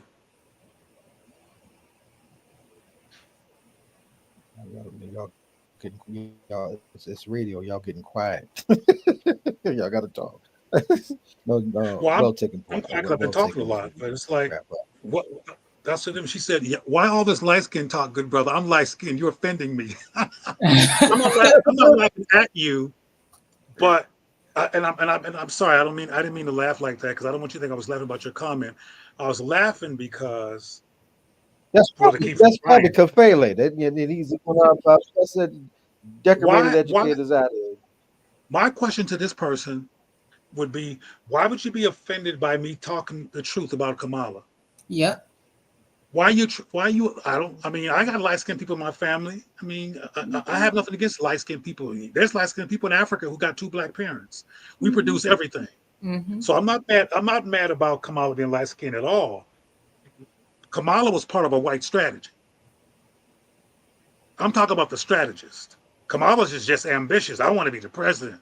I want to be all that. She's just a subjectively ambitious individual who's trying to make it in America. But her puppeteers are white folks. So it's not about, I already mentioned, what was the sister's name? That y'all help me remember her name that Bush loved so much. What's her name? Condoleezza Rice. She wasn't light skinned. They call her Condoleezza Rice. Yeah, she wasn't light skinned. So this is not about complexion. No, it's not about the colorism. No, it's about white strategies and white people. What's relevant to me about both Kamala and Barack is that they both were not fully Black. Mm-hmm. And I'm not saying they're bad or good as human beings. I'm talking about the white strategy. White people said, okay, we're going to have one. They got to be half us or love us in very undeniable ways, husband, etc. Or they got to not be a descendant of slaves in this country. They got to be safe. Yes, they got to be safe. That's fascist. That's fascist in and of itself. That's white supremacist, white supremacy, strategic fascism. But no, I don't have no light skin issues. Please put it in perspective. Whoever said that. And understand. Look how Barack was treated versus how Michelle was treated. I mean, like, come on now. Like, let's. and listen, had he not had Michelle, folks would not have. Sisters definitely would not have come out for him the way they did. That's the first expression of Black voting magic of Black women when they came out for him because of her. I voted for him because of her. Mm-hmm. We've had a hell of a show tonight. People getting upset. I mean, well, these are important conversations. You can't heal if you don't address the harm, and the harm hurts. No, I think for Black folk, I think it's necessary for us, right? For us to, and one of the beauties of particularly what we do is that, we make no apology for being Black, and we can agree to disagree, and we can agree to agree, but also we helping each other, right? Because I think that through the conversation, one thing is true is that we have different ideas and we have different ways of looking at things, right? But I think one of the things that was being said is that, and this is true because I've heard this from Mayor Baraka, where he'll talk about that, Black folks' trauma has never really been dealt with, right? Mm-hmm. And so when Brother Manago says, we in this trauma trans, right? We've got some really undealt trauma that that is centuries old. And so there are a lot of things that we can't see. There are a lot of different discussions that we're going to have, right? And a lot of discussions are going to touch us personally, whether it be dark-skinned Black folk, light-skinned Black folk, or medium skinned black folk. You know, I'm married to a very light skinned black woman, right? And you know, she goes through that, right? Where she has, you know, different issues with different folk. But from the electoral perspective, most black folk felt like they didn't have a choice, right? And so they either voted or they didn't vote. And then those who voted, you know, said, listen, you know, I'm voting because voting for Kamala is safe for me, right? And it's safe for me from the perspective, one, I can say I voted for somebody who's black, and then two, I voted for someone who possibly could have been the first black woman, even though I had issues with her, right? But it was safe for me. But you know, when you all introduce different ideas around that, folk have to then begin to ask themselves, was I really voting for that reason, or did I really vote for this reason? And because most of us, as you all know, most black folk won't go see a therapist, right? They think that they can self-analyze themselves, even though they need to. They need to go sit down and have a conversation with someone so that they can bring that stuff out. But most of us don't do that. Why? Because we are afraid to tell someone what it is we really feel, because we're afraid that you might use that against us. Now, I'm not saying that which is that's part of the history of that industry on our people. That comes from that's right.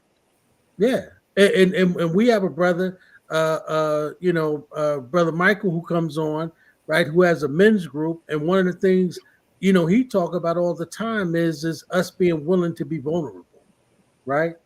And most of us are afraid to do that.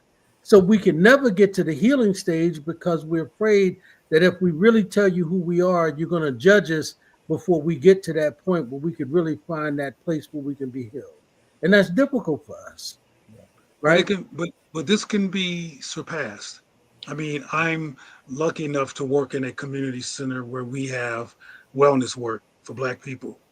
And we call it wellness work or well-being work because that has less of a stigma and less of it feels different. And we incentivize Black people in all kinds of ways to come in and discover the potential for mental well-being. And one of the things that's also on the list of concerns is everything that you just mentioned, but some of us are afraid to be called crazy. They're fearful. We got enough stigma, and we are fearful that they're going to hear this stuff from me and they're going to say I'm crazy, and I don't want to be called crazy. It's like some of us won't even go to the STD clinic because STDs have a stigma. We're concerned about stigma. We're stigmaphobic.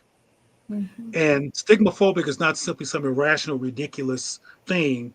Zaid said it a moment ago, this is historically, we've been stigmatized. We don't want to be re-stigmatized. We're fearful of being dehumanized again. So some of these resistances are because of that. And that's why our approach has to be sensitive, caring, non-obtrusive, not in a way that instantly creates a nurturing impression. And we got to do a lot of work, even no matter how we feel personally, of creating safe space for Black people, because the United States is not a safe space. We are like the victims of domestic violence. We have a domestic violator, which is white supremacy, like he's beating our butt, that Christianity teaches us to love anyway. And if you know anything about a domestic violence relationship, they love them anyway. You know, black eyes, broken necks, thrown out the car. But he loves me. And that's why we get caught up in this whole thing about we don't want to hate them, because we don't want to be a critic of our domestic violators. We've been trained to value them and need them, and that we can't live without them. And we have to unlearn that insanity. But that's not that is Black colonized consciousness. Yes. Yeah, I mean, getting back to the solutions thing, which is complex and needs its own show. That's Solution 101. We have to come out of the trauma trance and put Black behavior in context and not just judge it. Because cause and effect is real, and people want to have a happy life. But one Black woman told me that she supported Kamala because Kamala laughed a lot. Kamala was giggling and Kamala had joy, and she wanted some joy. And from her perspective, nothing has to do with your firm, Dr. Sampson. Anyway,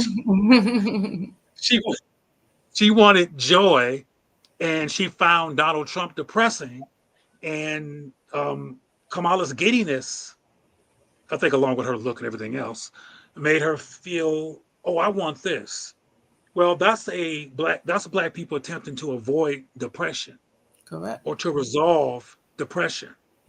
And the best way to resolve depression, and Dr. Sampson knows that, I think she'll agree, is to address it. Correct. Not the only way. Yeah, not finding external feel-good symbology or drugs or anesthesia in the place of food or whatever your anesthesia is. You need to handle it. But we've been trained to go to whiteness as our salvation, and we have to unlearn that.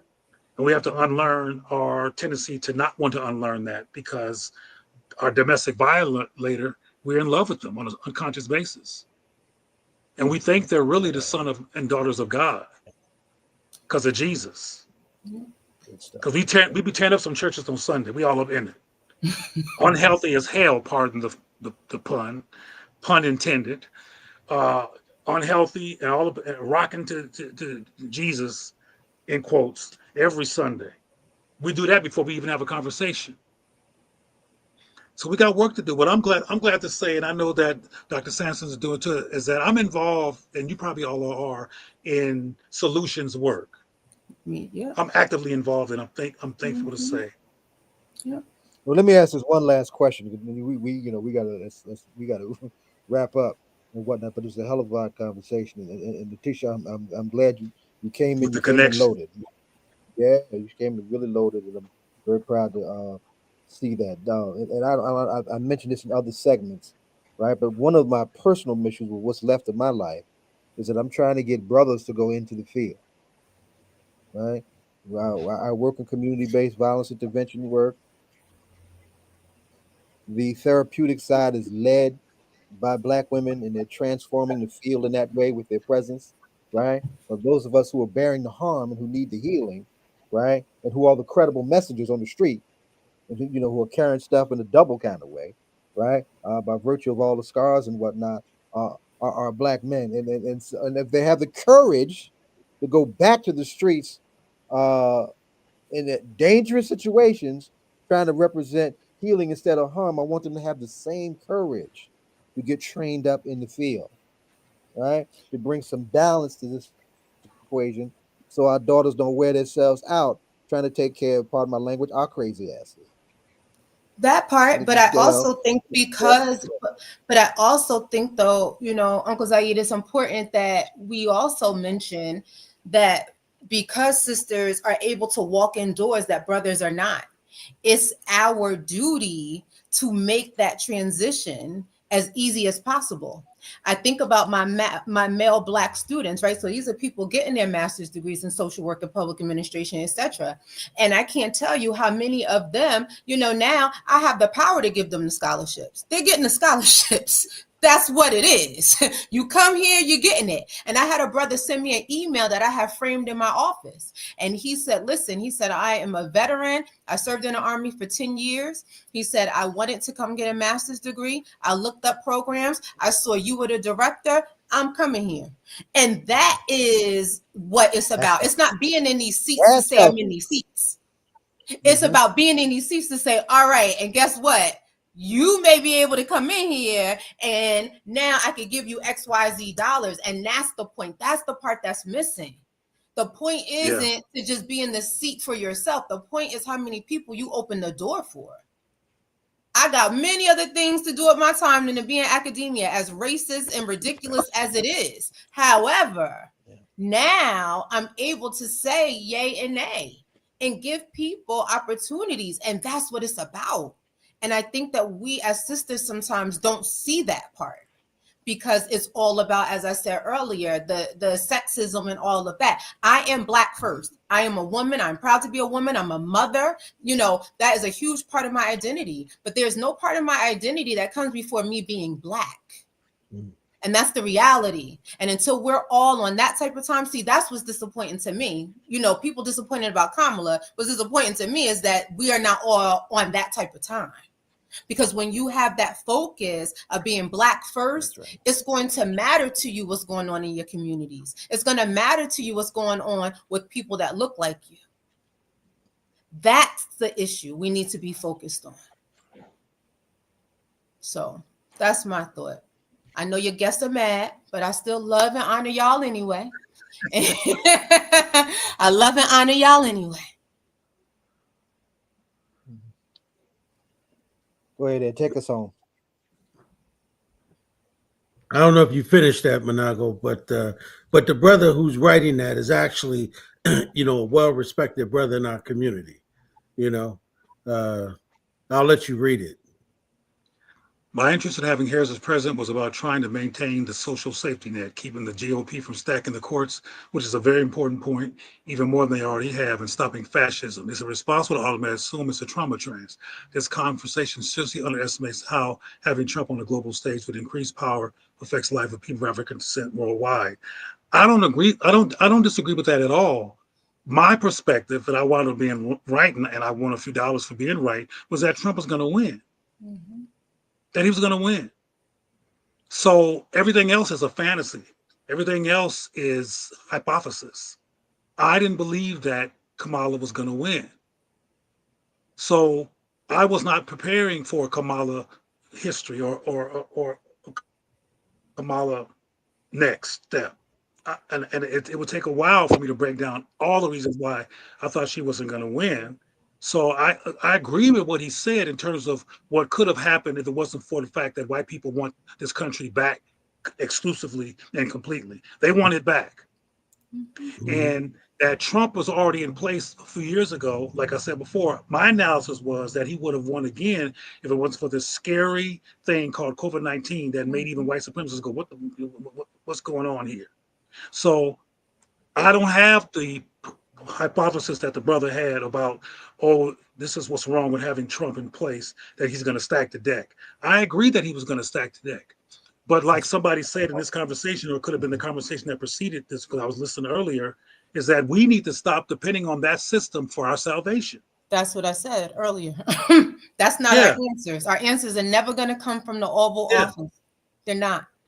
And we can, just for fun or just because we're serious, we can play the game of voting and doing all that, so we can be armed with knowing the fact that we cannot win through that system. Because if we vote, then we'll say, okay, we realize now that it. We lost them again. It's come together. Yeah. Do trauma trans-breaking work. And I'm sorry, I'm just going to close out with that. In that particular rant, is that I didn't think we were going to be preparing for a Kamala administration. And clearly the brother, whoever that was who just responded, was, and probably really, really worked hard to make Trump not be the one. But white people run this country. Mm-hmm. Yeah. Remember affirmative action? Remember affirmative action? Yeah. Remember that? Yeah. It's gone. And whatever they want gone, gets gone. Yeah. Wherever they want to stay, stays. They do what they want to do. And Asians, even some people from the continent, other people, they're self-contained. They don't worry about what white people do and what the government do to take care of business. There's a mall in Atlanta. It's a big mall in Atlanta that's Asian, that's owned by Asians, and it's big, and it's owned by Japanese. I mean, Atlanta, which is predominantly black, don't have no black mall like that. Mm-hmm. Yeah. Let me just say, and it don't matter who the president was. Like Dr. Simpson said earlier, they did that without. It didn't matter who the president was. They got their self together and their means to make that happen. Yeah. What Beyonce and them should have been doing, but they don't have the ovaries or the balls to do it, is use all that money to invest in the black community, not Kamala Harris. Agree. But to build institutions for the healing of black people, because they got the money to do it. Yes. To build intentional institutions in the black community for us to do reparative work and trans-making work. That's where the money should go. That woman raised $1 billion. Almost half of it came from the likes of Beyonce and all kinds of black people. But we're voting for system approval, for system entree, not for black empowerment. And that's what we need to be doing. But I agree with the brother in terms of the elements of what he said, but it was based on a hypothesis that we know now for a fact was a hypothesis. Let me just say for the record, that wasn't Brother Capella. That was actually from a sister. Horn. Yes. Yeah. Oh well, that wasn't him. Point. Yeah. So, but let me just say, you know, we appreciated you both. We have never gone over in this show a half an hour ever. Yeah, you can't go over too. I will touch it. And Sister Simpson, we've been on for 15 years. We have never gone this long, and that is because you have so enthralled people in the back of this thing, they wouldn't let us cut y'all off. So we're going to have to at some point have y'all back, right? You know, absolutely. But Trump, that's how I voted. This is Kafele. So yeah. And many of us did, you know, many of us did. Sure. And we got to say, without a doubt, and guess what happened? In the White House. I thought it was in Biden's White House with this work that we do with CBI. We know they're going to be in the White House with Trump. I mean, there are differences. But guess what happened? Trump is the president. He sure is. Yeah, sure. And by a landslide. We need to find some white folks to actually talk to his ass. Yeah, he got a mandate, and I think we're going to have to figure out. White people love him. Yeah, they do. They love him. Half the white people. This is a presumption, but I think there's some statistical truth to it. A lot of the white people who were supporting Kamala, it was a drag show. They went in the booth and voted for that. And voted for Trump. Don't get that twisted. I said the same thing. But they wanted to look a certain, because white people do. Well, a lot of white people do not want the shame of being called a racist, even if they got a Klan hat, because it has stigma to it. But they are about white power, white control, and sustainability of white people being in charge. But they're not going to tell you that because they want to be called racist. They can say, "Oh, Kamala." They went behind that curtain and they pushed Trump. Listen, brother Manago and Sister Simpson, we really gonna have to have y'all back. Okay. I hope y'all accept an invitation when we call y'all back, so that we can. Someone said, "Can the next conversation be about solutions?" Mm-hmm. So I hope that you all would think about that, and then we can get back and start. We probably have to start 2 hours early with y'all too. We can't look to do an hour. Y'all mess around and get us out of business. They'd be like, wait a minute, don't you 9 o'clock? Well, listen, we want to thank both of y'all. Really, I mean, thank you. Ask a ritual question. We don't went over. You got to ask a ritual question. Yeah, a powerful and important conversation. Y'all know we are a political hip hop radio talk show. Been around 15 years. What hip hop song are y'all listening to? I know, Dr. Manago, you don't listen to none of that young crazy stuff. So what in the past that you may have heard in our culture that would inspire you to keep moving? Tupac's song about his mother. Dear Mama. Remember that song? Dear Mama. Dear Mama. Yes. That's a very it's a very compassionate, real loving song. Yeah, that song "Crying for Healing." That's one of my favorite hip hop jams. A lot of pain. That's right. Yeah. His mom was brilliant. Hell, but she played hell for her brilliance and her bravery, but she was brilliant. Fanny Shakur was brilliant. Yeah. What about you? I think the most fitting song for this conversation and for what's going on right now is "All Right" by Kendrick Lamar. Okay. Yeah. Kendrick is getting love. I agree. The feathers. That's right. Yeah. I must admit, I don't know anything about that song. Yeah. I heard Minister Farrakhan said that the number one rapper should be Kendrick Lamar right now, right? Out of all of the rappers, when you get a chance, Brother Manago, go listen to his album. He got some dope stuff on there, man. Just in terms of the culture. But listen, I really, really appreciate both of you. It was just an incredible evening. And thank y'all for taking us for the first time in history past 9 o'clock.